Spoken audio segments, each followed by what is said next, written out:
എല്ലാവർക്കും നമസ്കാരം. കോട്ടയം എസൻസിൻ്റെ വാർഷിക പരിപാടിയാണ് ബീഗിൾ. ചാൾസ് ഡാർവിൻ തൻ്റെ പര്യവേഷണത്തിനായി ഉപയോഗപ്പെടുത്തിയ കപ്പലിൻ്റെ പേര് ആണ് ബീഗിൾ. കഴിഞ്ഞ 4 വർഷത്തെ പരിപാടികളിലും പങ്കെടുക്കാൻ അവസരം ലഭിച്ചിട്ടുണ്ട്. ഈ വർഷവും ഞാനൊരു വിഷയം അവതരിപ്പിക്കുന്നുണ്ട്. ഇപ്രാവശ്യം വെബിനാറായിട്ടാണ് നടത്തുന്നത്. കോവിഡ് മൂലമുള്ള പ്രശ്നങ്ങളൊക്കെ നിങ്ങൾക്കെല്ലാം അറിയാവുന്നതാണ്. ഇന്നത്തെ എൻ്റെ വിഷയം എന്ന് പറയുന്നത് ചുവപ്പൻ ഇടനാഴി, അതായത് ദ റെഡ് കോറിഡോർ. നക്സലൈറ്റുകളുമായി മാവോയിസ്റ്റുകളുമായി ബന്ധപ്പെട്ട നമ്മൾ ഉപയോഗിക്കുന്നൊരു ടേമാണത്.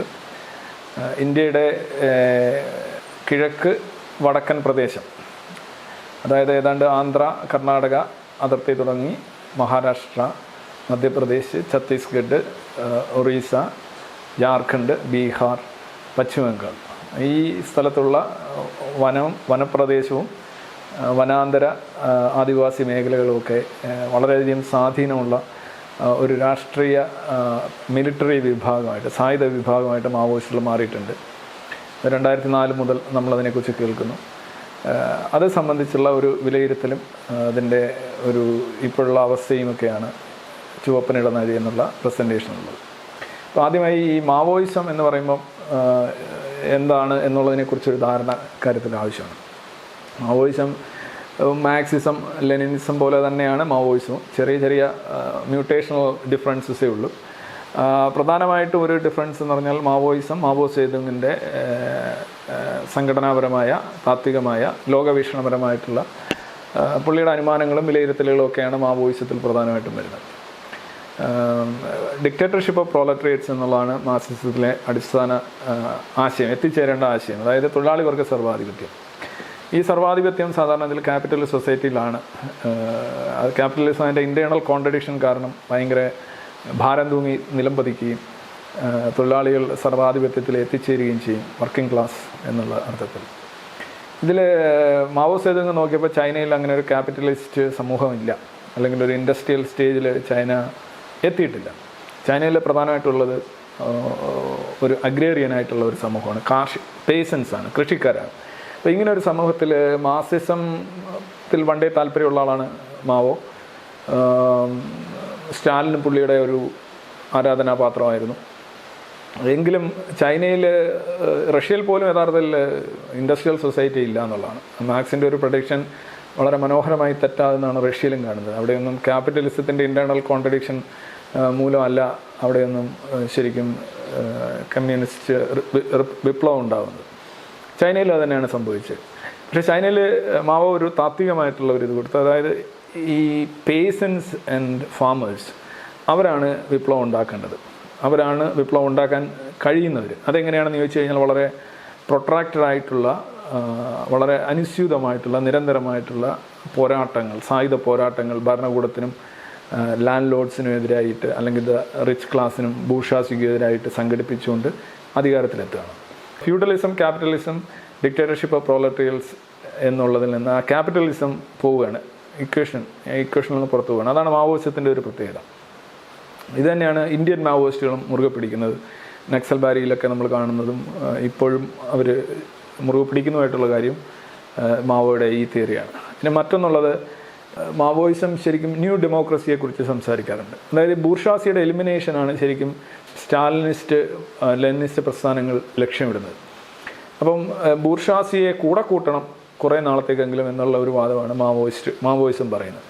അതായത് ഇൻഡസ്ട്രിയലൈസേഷൻ, അതുപോലെ തന്നെ മോഡേണൈസേഷൻ ഓഫ് സൊസൈറ്റി, അവിടെയൊക്കെ ബൂർഷ്വാസിയുടെ സഹായം ആവശ്യമുണ്ട്. അപ്പോൾ ബൂർഷ്വാസിയോട് പറയുകയാണ്, നീ ഇൻഡസ്ട്രിയലൈസ് ചെയ്യുക, സമൂഹത്തെ വ്യവസായവൽക്കരണം മറ്റു കാര്യങ്ങളൊക്കെ നടത്തുക, സംഗതി കഴിഞ്ഞതിന് ശേഷം ശരി എന്നാൽ നീ പൊയ്ക്കോ എന്നുള്ള രീതിയിൽ അവരെ ഡിസ്മിസ് ചെയ്യുക എന്നുള്ളതാണ് മാവോയിസത്തിൻ്റെ ഒരു ആശയ പരിസരം. മറ്റൊന്നുള്ളത്, ഒരു യൂണിവേഴ്സൽ കമ്മ്യൂണിസം ലക്ഷ്യമിടുന്ന ഒരു പ്രസ്ഥാനമാണ് മാവോയിസം, അല്ലെങ്കിൽ ഒരു ആശയധാരയാണ് മാവോയിസം. അത് സ്റ്റാലിനിസമൊക്കെ ആയിട്ട് നോക്കുമ്പോൾ ചെറിയ വ്യത്യാസമുണ്ട്. കാര്യം Stalin socialism in one country എന്ന് പറഞ്ഞ ആളാണ്. അതായത് ഒരു രാജ്യത്ത് ആ സോഷ്യലിസം അതാണ് ആദ്യം ശക്തിപ്പെടുത്തേണ്ടതെന്നുള്ളതായിരുന്നു സ്റ്റാലിൻ്റെ ഒരു വാദം.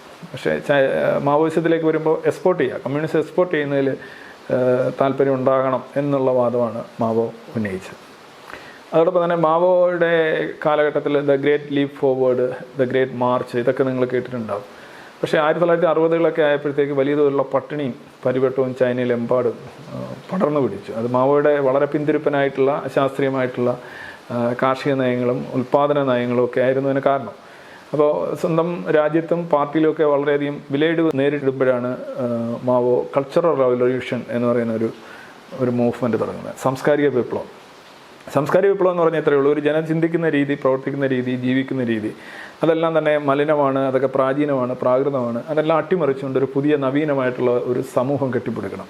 അപ്പോൾ ജനങ്ങളുടെ അത്തരത്തിലുള്ള കാര്യം, അത് ബൂർഷകളെ എങ്ങനെ ഒരു ഗുലാഗ്, റഷ്യൻ ഗുലാഗുകൾ പോലെ, അല്ലെങ്കിൽ നാസികളുടെ ഹോളോകോസ്റ്റ് പോലെ അതിനേക്കാൾ ഭീകരമായ ഒന്നായിരുന്നു ഒരു ഓപ്പൺ ജയിൽ എന്ന പോലെ ചൈനയിൽ അരങ്ങേറിയ കൾച്ചറൽ റവല്യൂഷൻ. അതിന് മുന്നേയും കൾച്ചറൽ റവല്യൂഷനിൽ പ്രത്യേകിച്ചും കൾച്ചറൽ റവല്യൂഷനിലൊക്കെ യഥാർത്ഥത്തിൽ സംഭവിച്ചത് പഴയ ആശയങ്ങൾ, പഴയ പാരമ്പര്യം, അതുപോലെ തന്നെ പഴയ ആചാരങ്ങൾ, അതുപോലെ തന്നെ പഴയ സംസ്കാരം, ഈ പ്രധാനപ്പെട്ട ഈ 4 പഴയവയെ നീക്കം ചെയ്യുക എന്നുള്ളതായിരുന്നു. പിന്നെ വേറെ കുറേ പഴയവയും ഉണ്ടായിരുന്നു. അപ്പോൾ പഴയതിനോട് മുഴുവൻ മത്സരിച്ച് അതിനെയെല്ലാം നീക്കം ചെയ്തുകൊണ്ട് സമൂഹത്തെ ശുദ്ധീകരിക്കുക, ഇതാണ് കൾച്ചറൽ റവല്യൂഷൻ. അപ്പോൾ സ്വാഭാവികമായിട്ട് അതിന് ഏറ്റവും കൂടുതൽ പ്രശ്നം ഉണ്ടാകുന്നത് ആരൊക്കെയാണ് പഴമയെ മുറുകെ പിടിക്കുന്നതെന്നുള്ളതാണ്. അത് നമുക്ക് റിലീജിയൻ ഫോർ എക്സാമ്പിൾ അങ്ങനെയൊന്നായിരുന്നു. റിലീജിയനെതിരെ വലിയ തോതിലുള്ള അടിച്ചമർത്തലും പീഡനവും ചൈനയിലെ കാലഘട്ടത്തിൽ അരങ്ങേറി. ആരാധനാലയങ്ങൾ തകർക്കപ്പെട്ടു, പുരോഹിതന്മാർ അവമാനിക്കപ്പെട്ടു. മറ്റൊന്ന് അധ്യാപകരാണ്. അധ്യാപകർ പലപ്പോഴും നമുക്കറിയാം സ്റ്റാറ്റസ് കോ മെയിൻറ്റെയിൻ ചെയ്യാനായിട്ട് ഒരുപാട് കഷ്ടപ്പെടുന്നവരാണ്, പാരമ്പര്യം നിലനിർത്താനായിട്ട്. അന്ന് യൂണിവേഴ്സിറ്റിയിൽ മാവോയുടെ വാക്കുകൾ കേട്ടിട്ട് മാവോയുടെ കൊച്ചു ചുവപ്പൻ പുസ്തകം, അത് ഒരു വലിയ സാധനമാണ്, അതിനകത്ത് കുറച്ച് സൂക്തങ്ങളാണ്, മാവോ സൂക്തങ്ങളാണ്. ഈ പുസ്തകങ്ങളുമായിട്ട് ഈ ചെറുപ്പക്കാരും വിദ്യാർത്ഥികളും തെരുവിലിറങ്ങുകയാണ്. അവർ സ്വന്തം അധ്യാപകരെ അപമാനിക്കുന്നു, പീഡിപ്പിക്കുന്നു. കാരണം ചിലപ്പോൾ ഒരു നല്ല വസ്ത്രം ഇട്ടുകൊണ്ട് വന്ന ഒരു ടീച്ചറായിരിക്കും, അവരൊക്കെ ആ വസ്ത്രം, സംസ്കാരം, ഇതൊക്കെ പഴയ എന്താ പറയുക പുളിച്ച സംസ്കാരത്തിൻ്റെ അവശേഷിപ്പുകളാണ്, അതുകൊണ്ട് പാടില്ല.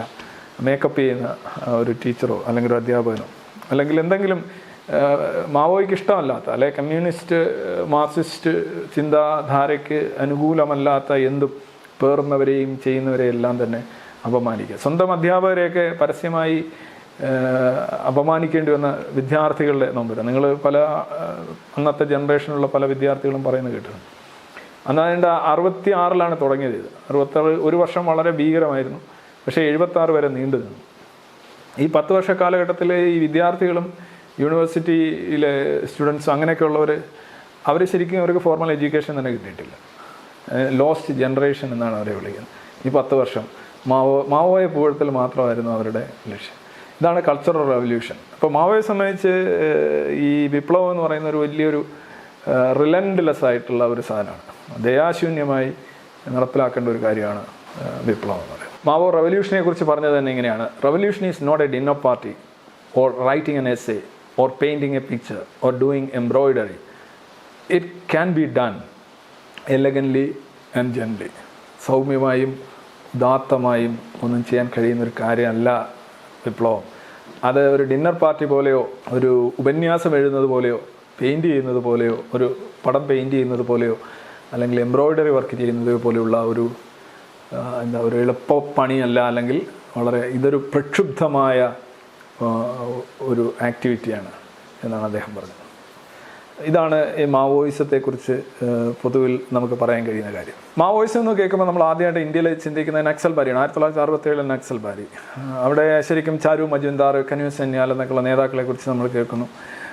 അവിടെയുള്ള ശരിക്കും അവിടെ ഫാമേഴ്സ് തന്നെയായിരുന്നു, അവിടെ പേഴ്സൺസ് തന്നെയായിരുന്നു. കമ്മ്യൂണിസ്റ്റ് പാർട്ടി എന്ന് പറയുമെങ്കിൽ അതിൻ്റെ ഒരു സ്പ്ലെൻഡർ ഗ്രൂപ്പാണ് അവിടെ. CPIM-ൻ്റെ ഒരു സ്പ്ലെൻഡർ ഗ്രൂപ്പാണ് ശരിക്കും നക്സൽബാരിയിലെ പ്രക്ഷോഭം സംഘടിപ്പിക്കുന്നത്. അവിടെ ഇതുപോലെ തന്നെയായിരുന്നു. കേരളത്തിൽ ഉൾപ്പെടെ അതിൻ്റെ അലയൊലികൾ എത്തിച്ചേരുകയുണ്ടായി. വിദ്യാർത്ഥികളും ജാദവ്പൂർ യൂണിവേഴ്സിറ്റി കൽക്കട്ടയിലെ അവിടെ ശരിക്കും ഇവരുടെ ഒരു താവളം തന്നെയായി മാറി. പല യൂണിവേഴ്സിറ്റികളിലും വിദ്യാർത്ഥികളും അതുപോലെ തന്നെ ഇൻ്റലക്ച്വൽസും ഇതിൻ്റെ ആവേശം ഉൾക്കൊണ്ട് മാവോ പറഞ്ഞതുപോലെ തന്നെ ചാരു മജുംദാർ ഒരു പക്ക മാവോയിസ്റ്റായിരുന്നു. പ്രത്യേകിച്ച് ഈ പ്രൊട്രാക്റ്റഡായിട്ടുള്ള ആ സ്ട്രഗിൾസ് വഴി സായുധ സമരത്തിലൂടെ അധികാരം പിടിച്ചെടുക്കാമെന്ന് തന്നെയാണ് അദ്ദേഹത്തിൻ്റെ വാദം. ഇത് CPI ആണെങ്കിൽ നമുക്കറിയാം 1925-ലാണ് കമ്മ്യൂണിസ്റ്റ് പാർട്ടി ഓഫ് ഇന്ത്യ രൂപീകരിക്കുന്നത്. 1939 ആകുമ്പോഴത്തേക്ക് ഇന്ത്യയിലെ സ്വാതന്ത്ര്യ സമരത്തിൽ രണ്ട് രീതിയിലുള്ള നിലപാടുകൾ 39 മുതൽ 42 വരെയുള്ള ഒരു കാലഘട്ടം നോക്കുകയാണെന്നുണ്ടെങ്കിൽ ബ്രിട്ടീഷുകാർക്ക് അനുകൂലമായിട്ടും എതിരായിട്ടും നിലപാടെടുക്കുന്നു. ഒന്ന്, ബ്രിട്ടീഷുകാർ സ്റ്റാലിൻ ഹിറ്റ്ലർ അച്ചുതണ്ടിന് എതിരായപ്പോൾ ബ്രിട്ടീഷുകാർക്ക് എതിരായ നിലപാടും, പിന്നീട് സ്റ്റാലിനും ഹിറ്റ്ലറുമായി പിണങ്ങിയപ്പോൾ പിന്നീട് ബ്രിട്ടീഷുകാർക്ക് അനുകൂലമായ നിലപാടും, അങ്ങനെ ക്വിറ്റ് ഇന്ത്യ സമരത്തെ എതിർക്കുന്ന ഒരു നിലപാട് കമ്മ്യൂണിസ്റ്റ് പാർട്ടി സ്വീകരിച്ചിട്ടുണ്ട്. അങ്ങനെ ഇരിക്കുന്ന കമ്മ്യൂണിസ്റ്റ് പാർട്ടി യഥാർത്ഥത്തിൽ ഈ നക്സൽ ബാരിയിൽ നമ്മൾ കാണുന്നത് കുറേ കൂടെ മാവോയിസ്റ്റിക് ആയിട്ടുള്ള ഒരു ചലനമാണ്. ശരിക്കും അതിനു മുന്നേ തന്നെ Marxist Leninist, Soviet union, Stalin അവരുടെ ഒരു രക്ഷകർത്തൃത്വത്തിലാണ് ഇന്ത്യയിലെ കമ്മ്യൂണിസ്റ്റ് പാർട്ടി മുന്നോട്ട് പോയിക്കുന്നത്. 1949 ചൈനയിൽ വിപ്ലവം നടക്കുന്നത്. അപ്പോൾ അതിനുശേഷം ചൈന ഒരു ബേബി റിപ്പബ്ലിക് എന്ന നിലയിൽ മെല്ലെ പിടിച്ച് വരികയാണ്. അപ്പോൾ 1950 വരെ നോക്കുകയാണെന്നുണ്ടെങ്കിൽ only light house to look up to എന്ന് പറയുന്നത് സോവിയറ്റ് യൂണിയൻ ആയിരുന്നു. അവിടെയാണ് 1946 തെലുങ്കാന സമരം പ്രസക്തമാകുന്നത്. തെലുങ്കാനയിൽ ശരിക്കും സമരത്തിൻ്റെ ഒരു ഘട്ടത്തിലാണ് അവിടെ CPI, communist Party of India, സമരം ഏറ്റെടുക്കുന്നത്. അത് അവിടെ ഒരു സ്ത്രീയുടെ കൃഷിഭൂമിയിൽ നിന്ന് അവരെ ഇറക്കി വിടാനായിട്ടുള്ള ഒരു ശ്രമം, ഒരു ലാൻഡ് ലോഡ് നടത്തിയ ശ്രമത്തിൽ നിന്ന് തുടങ്ങിയ ഇങ്ങനെയാണ് ഒരു ട്രിഗർ ഉണ്ടാവുമല്ലോ, കോവിഡൊക്കെ ട്രിഗർ എന്നൊക്കെ പറയുന്നത്, ഒരു ട്രിഗർ പോലെ തുടങ്ങിയ ഒരു സംഭവമാണ് അത്. It actually spread to almost 4000 villages, 4000 വില്ലേജുകളിലേക്ക് പടർന്ന ഒരു സമരമാണ്. 46 മുതൽ 51 വരെയുള്ള കാലഘട്ടം നീണ്ടിരുന്നു. ആദ്യ കാലഘട്ടത്തിൽ അവിടെ ഈ പ്രധാനമായിട്ടും ജോഗിർദാറുകൾ, അതേപോലെ തന്നെ ദേശമുഖുകൾ, സെമിന്ദാരികൾ, ഇവർക്കെതിരെയുള്ള സമരമായിട്ടാണ് തുടങ്ങിയത്. പിന്നീട് ഹൈദരാബാദ് നിസാമിനെതിരെയുള്ള സമരമായി. ഹൈദരാബാദ് നിസാം എന്ന് പറഞ്ഞു കഴിഞ്ഞാൽ റിച്ചസ്റ്റ്, ഏറ്റവും സമ്പന്നനായിട്ടുള്ള ഭരണാധികാരിയായിരുന്നു ബ്രിട്ടീഷ് ഇന്ത്യയിലെ. അങ്ങനെ ഒരാൾ he wanted to join actually Pakistan, Indian യൂണിയനിൽ ചേരാനായിരുന്നില്ല പുള്ളിക്ക് താല്പര്യം. അപ്പോൾ പുള്ളിക്കൊരു സൈന്യം ഉണ്ടായിരുന്നു, റസാക്കേഴ്സ് എന്ന് പറയുന്ന സൈന്യമുണ്ടായിരുന്നു. അവിടെ ഹൈദരാബാദിലെ ലാംഗ്വേജ് എന്ന് പറഞ്ഞാൽ, ഔദ്യോഗിക ലാംഗ്വേജ് എന്ന് പറഞ്ഞു കഴിഞ്ഞാൽ ഉറുദു ആയിരുന്നു. ഏതാണ്ട് ഒരു 12% ആൾക്കാർ സംസാരിച്ചിരുന്ന ഉറുദു ആയിരുന്നു അവിടുത്തെ ഔദ്യോഗിക ഭാഷ. ഏതാണ്ട് മുസ്ലിം പോപ്പുലേഷൻ തന്നെ ഒരു 12% ഉണ്ടായിരുന്നു.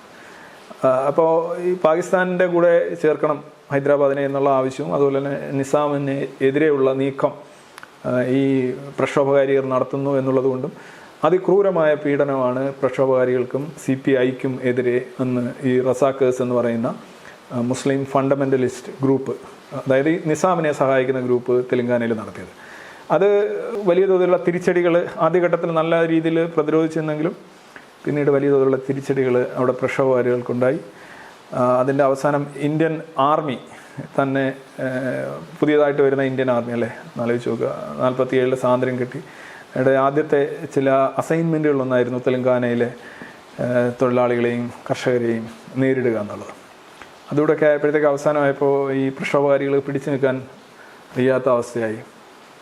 അപ്പോൾ ആ ഘട്ടത്തിലാണ് 1951 ഈ ഇന്ത്യയിലെ തെലുങ്കാന പ്രക്ഷോഭകാരികൾ ഫെബ്രുവരി മാസത്ത് അവർ മോസ്കോയിൽ പോയിട്ട് സ്റ്റാലിനെ കാണുന്നത്.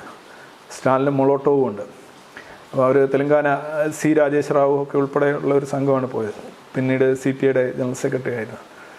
അപ്പം ആ സംഘത്തെ കണ്ട് സ്റ്റാലിൻ പറഞ്ഞ കാര്യം, നിങ്ങളുടെ കൂടെ എത്ര പേരുണ്ടെന്ന് ചോദിക്കുമ്പം ഏതാനും കുറച്ച് ആളുകൾ, കഷ്ടിച്ച് 1000 മാത്രമുള്ള ഒരു സായുധ സൈന്യമാണ്. സ്ത്രീകൾ ഉൾപ്പെടെ അന്ന് ഈ സായുധ പരിശീലനം നേടിയ സമയമാണ് തെലുങ്കാന. ഒന്ന് ആലോചിച്ച് നോക്കുക. അതിന് വലിയ പ്രസിഡൻസ് ഒന്നും ഇന്ത്യയിൽ പറയാനുണ്ടായിരുന്നില്ല. പുന്നപ്ര വയലാർ സമരം ഉണ്ടായിരുന്നു, പക്ഷേ അതിൻ്റെ ഒരു സ്വഭാവം മറ്റൊന്നായിരുന്നു. ഈ സമരത്തിൽ ഏതാണ്ട് 1000 വെച്ചുകൊണ്ട് ഈ സമരം, കഷ്ടിച്ച് 1000 വെച്ചുകൊണ്ട് ഈ സമരം എങ്ങനെ മുന്നോട്ട് കൊണ്ടുപോകും എന്ന് സ്റ്റാലിൻ ഇവരോട് ചോദിക്കുന്നുണ്ട്. എന്നിട്ട് മൊളോട്ടോവിനോട് ചോദിച്ചായിട്ട് പറയുന്നുണ്ട്, മൊളോട്ടോവെ, നമ്മൾ ഈ ഒക്ടോബർ റവല്യൂഷൻ നടത്തിയ സമയത്ത് എത്ര 1000 പേരുള്ള സൈന്യമായിരുന്നു നമ്മുടെ കൂടെ ഉണ്ടായിരുന്നതെന്ന് ചോദിക്കുമ്പോൾ പുള്ളി 10,000-ങ്ങളിലെയും ലക്ഷങ്ങളിലെയും വരുന്നൊരു വലിയൊരു സംഘമായിരുന്നല്ലോ സഖാവെ നമ്മുടെ കൂടെ ഉണ്ടായിരുന്നത് എന്ന് പറയും. അപ്പോൾ സ്റ്റാലിൻ പറഞ്ഞ അതാണ് കാര്യം, നിങ്ങളിനി തെലുങ്കാന മാപ്പിൽ നോക്കിയിട്ട് പറഞ്ഞിട്ട് നിങ്ങൾ എന്ത് ചെയ്യണം എന്ന് ഞാൻ കൂടുതൽ പറയേണ്ടതില്ലല്ലോ, നിങ്ങൾ കൂടുതൽ ഡിപ്ലോമാറ്റിക് ആയിട്ടുള്ള, ഡെമോക്രാറ്റിക് ആയിട്ടുള്ള രീതിയിൽ രാഷ്ട്രീയത്തിൽ ഇടപെട്ടിട്ട് അധികാരം പിടിച്ചെടുക്കുക, കമ്മ്യൂണിസം സ്പ്രെഡ് ചെയ്യുക, അതായിരിക്കും നല്ലതെന്ന് പറഞ്ഞു. ഈവൻ തെലുങ്കാന സമരം പിൻവലിക്കാനായിട്ട് സ്റ്റാലിൻ ഈ കമ്മ്യൂണിസ്റ്റ് പാർട്ടി ഓഫ് ഇന്ത്യയുടെ നേതാക്കളുടെ മേൽ സമ്മർദ്ദം ചെലുത്തിയെന്നാണ് പറയുന്നത്. ഇവർ വളരെ നിരാശരായി തിരിച്ചു വന്നു. ഒരു പക്ഷേ രോഗി ഇച്ഛിച്ചതും മനുഷ്യൻ വൈദ്യൻ കൽപ്പിച്ചതും പാല് എന്ന് പറയാവുന്ന ഒന്നാമത് തെലങ്കാന സമരം പതപറ്റി വരുന്ന സമയമാണ്. തിരിച്ചടികൾ വളരെ നേരിട്ട് വരുന്ന സമരമാണ്. സ്റ്റാലിൻ പറയുന്നു ഇത് നിങ്ങൾ നിർത്തുന്നതാണ് നല്ലതെന്ന് ഇങ്ങനെ പറയുന്നു. ഇപ്പോൾ അതിനെ എഴുതി ഒപ്പുവെച്ച രേഖകൾ ഒന്നും ഇല്ല. പക്ഷേ എന്തായാലും 51 തിരിച്ചെത്തിയ CPI നേതാക്കൾ ഈ സമരത്തിൽ നിന്ന് പിന്മാറുകയായിരുന്നു. അപ്പോൾ ഈ സമരത്തിൻ്റെ പരാജയം CPIയെ വലിയ തോതിൽ ഡിസ്ക്രെഡിറ്റ് ചെയ്യുകയുണ്ടായി. 51 അവർ മുന്നോട്ട് കൊണ്ടുവന്ന ഒരു സമരത്തിൽ ഇത്ര വലിയ ഒരു തിരിച്ചടി ഉണ്ടായത് ഇറ്റ് റിയലി ഡിസ്ക്രെഡിറ്റഡ്. പക്ഷേ എന്തുകൊണ്ടാണ് സോവിയറ്റ് യൂണിയൻ അങ്ങനെ ഒരു നിലപാടെടുത്തെന്ന് നോക്കുമ്പോൾ പല കാര്യങ്ങളുണ്ട്. ഒന്ന്, ഈ കൊറിയൻ വാറിൽ സോവിയറ്റ് യൂണിയൻ അന്ന് പങ്കെടുത്തുകൊണ്ടിരിക്കുകയാണ്. കൊറിയൻ വാറിൽ പങ്കെടുക്കുന്ന സോവിയറ്റ് യൂണിയൻ ഒന്നാമത് വളരെ എക്സോസ്റ്റഡ് ആണ്. കാരണം സെക്കൻഡ് വേൾഡ് വാർ ജയിച്ചു എങ്കിലും സോവിയറ്റ് യൂണിയന് വലിയ തോതിലുള്ള ഏറ്റവും കൂടുതൽ നഷ്ടം ഉണ്ടായ ഒരു രാജ്യമാണ് സോവിയറ്റ് യൂണിയൻ. അതിൻ്റെ കൂടെയാണ് ഈ കൊറിയൻ വാറിലെ പങ്കാളിത്തം. പിന്നെ ലോകമെമ്പാടും കമ്മ്യൂണിസം എക്സ്പോർട്ട് ചെയ്ത് സ്പ്രെഡ് ചെയ്യേണ്ട ബാധ്യത തങ്ങൾക്കാണെന്നുള്ളത് സോവിയറ്റ് യൂണിയനെ വലിയ തോതിൽ ഇൻറ്റേർണൽ പ്രോബ്ലങ്ങൾ കൊണ്ട് തന്നെ കഷ്ടപ്പെടുന്ന ഗുലാഗുകളൊക്കെ സംഘടിപ്പിച്ച് മുന്നോട്ട് പോകേണ്ടുന്ന ഒരു രാജ്യത്തെ സംബന്ധിച്ചോളം വലിയ ബുദ്ധിമുട്ടായിരുന്നു. അങ്ങനെ പല കാര്യങ്ങൾ കൊണ്ട് ഇന്ത്യയിലെ കമ്മ്യൂണിസത്തെ അത്രയ്ക്ക് അങ്ങോട്ട് സപ്പോർട്ട് ചെയ്യാനും ഉള്ള ഒരു, മാത്രമല്ല ഇന്ത്യ ഗവൺമെൻറ്റുമായിട്ട് ഡിപ്ലോമാറ്റിക് ആയിട്ടുള്ള ഡെമോക്രാറ്റിക് ആയിട്ടുള്ള റിലേഷൻസ് ആണ് അപ്പോൾ നല്ലത് എന്നാണ് റഷ്യൻ നേതൃത്വം ചിന്തിച്ചത്. പിന്നെ ഞാൻ സൂചിപ്പിച്ചു പുന്നപ്ര വയലാർ സമരം, uprising in Travancore against the Prime Minister C.P. Ramasamy Iyer and the state. Communist Party members were killed by army and the banners. 470 people in Punnapra on 27 October 1946 and more than 150 at Vailar on 28 October 1946. നമുക്ക് പരിചിതമായ ഒരു സമരമാണ്. പ്രധാനമായിട്ടും ഈ കർഷക തൊഴിലാളികൾ, ബീഡി തൊഴിലാളികൾ, തയ്യൽ തൊഴിലാളികൾ, ചെത്ത് തൊഴിലാളികൾ, അങ്ങനെ കുറേ തൊഴിലാളികൾ, എനിക്ക് തോന്നുന്നൊരു 10-15ഓളം തൊഴിലാളി യൂണിയനുകൾ തന്നെ അതിനകത്തുണ്ടായിരുന്നു. പിന്നീട് അത് പല സ്വഭാവം, അതൊരു സ്വാതന്ത്ര്യ സമരമായിട്ട് അംഗീകരിക്കപ്പെടുന്ന 1990കളിലാണ്. അതുവരെ ഒരു സംശയമായിരുന്നു ഇത്, അല്ലെങ്കിൽ ഒരു തർക്കം തന്നെ ഉണ്ടായിരുന്നു, ഇത് സ്വാതന്ത്ര്യ സമരമാണോ അല്ലയോ എന്നൊക്കെ ഉള്ളത്. എന്തായാലും ഒരു സായുധ സമരം എന്ന നിലയിൽ വാരിക്കുന്തവുമായി രംഗത്തിറങ്ങിയ പുന്നപ്ര വയലാർ വിപ്ലവകാരികൾ, മാവോയിസ്റ്റുകൾ എന്ന് ഞാൻ പറയുന്നില്ല, അത് തെലങ്കാന സമരത്തിൽ പങ്കെടുത്തവരും മാവോയിസ്റ്റുകൾ എന്ന് പറയാൻ കഴിയില്ല. പക്ഷേ സായുധ സമരത്തിൻ്റെ ഒരു ചരിത്രത്തിൽ കയ്യൂരും പുന്നപ്ര വയലാറും തെലങ്കാനയൊക്കെ അടയാളപ്പെടുത്തുക തന്നെ ചെയ്യും. 1947 തന്നെ പാകിസ്ഥാൻ ഇന്ത്യ ആക്രമിക്കുന്നു, പിന്നീട് 65 ആക്രമിക്കുന്നു, ഇതിൻ്റെ ഇടയ്ക്ക് 62 ചൈന ആക്രമിക്കുന്നു. ഈ യുദ്ധങ്ങൾ കൊണ്ടല്ല ഇന്ത്യൻ എക്കോണമി, ഇന്ത്യയുടെ രാഷ്ട്രീയം മൊത്തം വല്ലാത്ത തോതിൽ പിടിച്ചുലക്കപ്പെട്ട ഒരു 3 യുദ്ധങ്ങളാണ്. ഈ യുദ്ധങ്ങൾ 65 യുദ്ധത്തിൽ പാകിസ്ഥാനും ഇന്ത്യയും തമ്മിൽ ഏറ്റുമുട്ടുമ്പോൾ ചൈന അവരുടെ സുഹൃത്തായിട്ടുള്ള പാകിസ്ഥാന് അനുകൂലമായൊരു നിലപാടാണ് സ്വീകരിച്ചത്. 1964 ഇന്ത്യൻ കമ്മ്യൂണിസ്റ്റ് പാർട്ടി രണ്ടായിട്ട് പിളരുന്നുണ്ട്, നിങ്ങൾക്കറിയാം. അപ്പോൾ അവിടെ CPM എന്ന് പറയുന്നതും CPIക്കാരെ റിവിഷനിസ്റ്റുകൾ അല്ലെങ്കിൽ സോവിയറ്റ് പക്ഷപാതികൾ എന്നുള്ള നിലയിലും, CPM ഒരു ചൈനീസ് പക്ഷപാതം അല്ലെങ്കിൽ കുറച്ചുകൂടെ ആക്റ്റീവായിട്ടുള്ള വിറുലൻറ്റ് അല്ലേ, പിന്നെ കോവിഡിൻ്റെ വൈറസൊക്കെ പറയുന്നത് കുറേ വിറുലൻ്റ് ആയിട്ടുള്ള ആൾക്കാരെന്ന നിലയിലുമാണ് ശരിക്കും അന്ന് ആ ഡിവിഷൻ നടക്കുന്നത്. ഒരു ആശയപരമായ ഡിവിഷനായിരുന്നു. ഇന്ത്യയിലെ രാഷ്ട്രീയ പാർട്ടികളിൽ വളരെ അപൂർവമായിട്ടാണ് ആശയതലത്തിൽ ഡിവിഷൻ നടക്കുന്നത്. അതൊന്നായിരുന്നു കമ്മ്യൂണിസ്റ്റ് പാർട്ടിയിൽ 1964 നടന്നത്. പക്ഷേ എന്ത് പറഞ്ഞാണോ ഈ പാർട്ടി പിളർന്നത്, അതേ കാര്യം കൊണ്ട് തന്നെ CPIM പിന്നീട് പിളരുകയാണ്. പിളരുക എന്ന് പറയുമ്പം നെടുകെ പിളർന്നു എന്നല്ല, അതിനകത്തുനിന്നൊരു വിഭാഗം വലിയ തോതിൽ അവരുടെ ചാരു മജുംദാറും അല്ലെ കനു സന്യാലും ഒക്കെ പോലെയുള്ള നക്സലൈറ്റുകൾ ഉണ്ടാകുന്നത് CPMൽ നിന്നാണ്. CPIM എന്ന് പറയുമ്പോൾ തെറ്റിദ്ധരിക്കരുത്, ഞാൻ ഉദ്ദേശിക്കുന്നത് കേരളത്തിലൊക്കെയുള്ള പാർട്ടി CPIM ആണ് ഉദ്ദേശിക്കുന്നത്. അല്ലെങ്കിൽ CPIM എന്ന് പറയുമ്പോൾ ഇപ്പോൾ ഇന്ത്യയിൽ ഏറ്റവും കൂടുതൽ അറിയപ്പെടുന്ന party Communist Party of India മാവോയിസ്റ്റാണ്. ഏറ്റവും കൂടുതൽ സ്വാധീനവും ജനകീയ സ്വാധീനം ഇല്ലെങ്കിലും ടെറിട്ടോറിയൽ ആയിട്ടുള്ള സ്വാധീനവും ആളുകൾ സംസാരിക്കുന്നത് CPIM എന്ന് പറയുമ്പോൾ 2004 ശേഷം അങ്ങനെ ഒരു പാർട്ടി. പക്ഷേ ഈ പാർട്ടിയുടെ പേരും CPIM എന്നാണ്, CPM എന്ന് പറയാം. അപ്പോൾ കൺഫ്യൂഷൻ ആവരുത്. ഞാൻ ഉദ്ദേശിക്കുന്നത് നമ്മുടെ EMS നമ്പൂതിരിപ്പാടിൻ്റെയും സുന്ദരയ്യയുടെയും വാസവ പുന്നവയുടെയൊക്കെ പാർട്ടിയാണ് ഉദ്ദേശിക്കുന്നത്. ആ പാർട്ടിയിൽ നിന്നാണ് ഈ നക്സലൈറ്റുകൾ ഉണ്ടായി വരുന്നത്.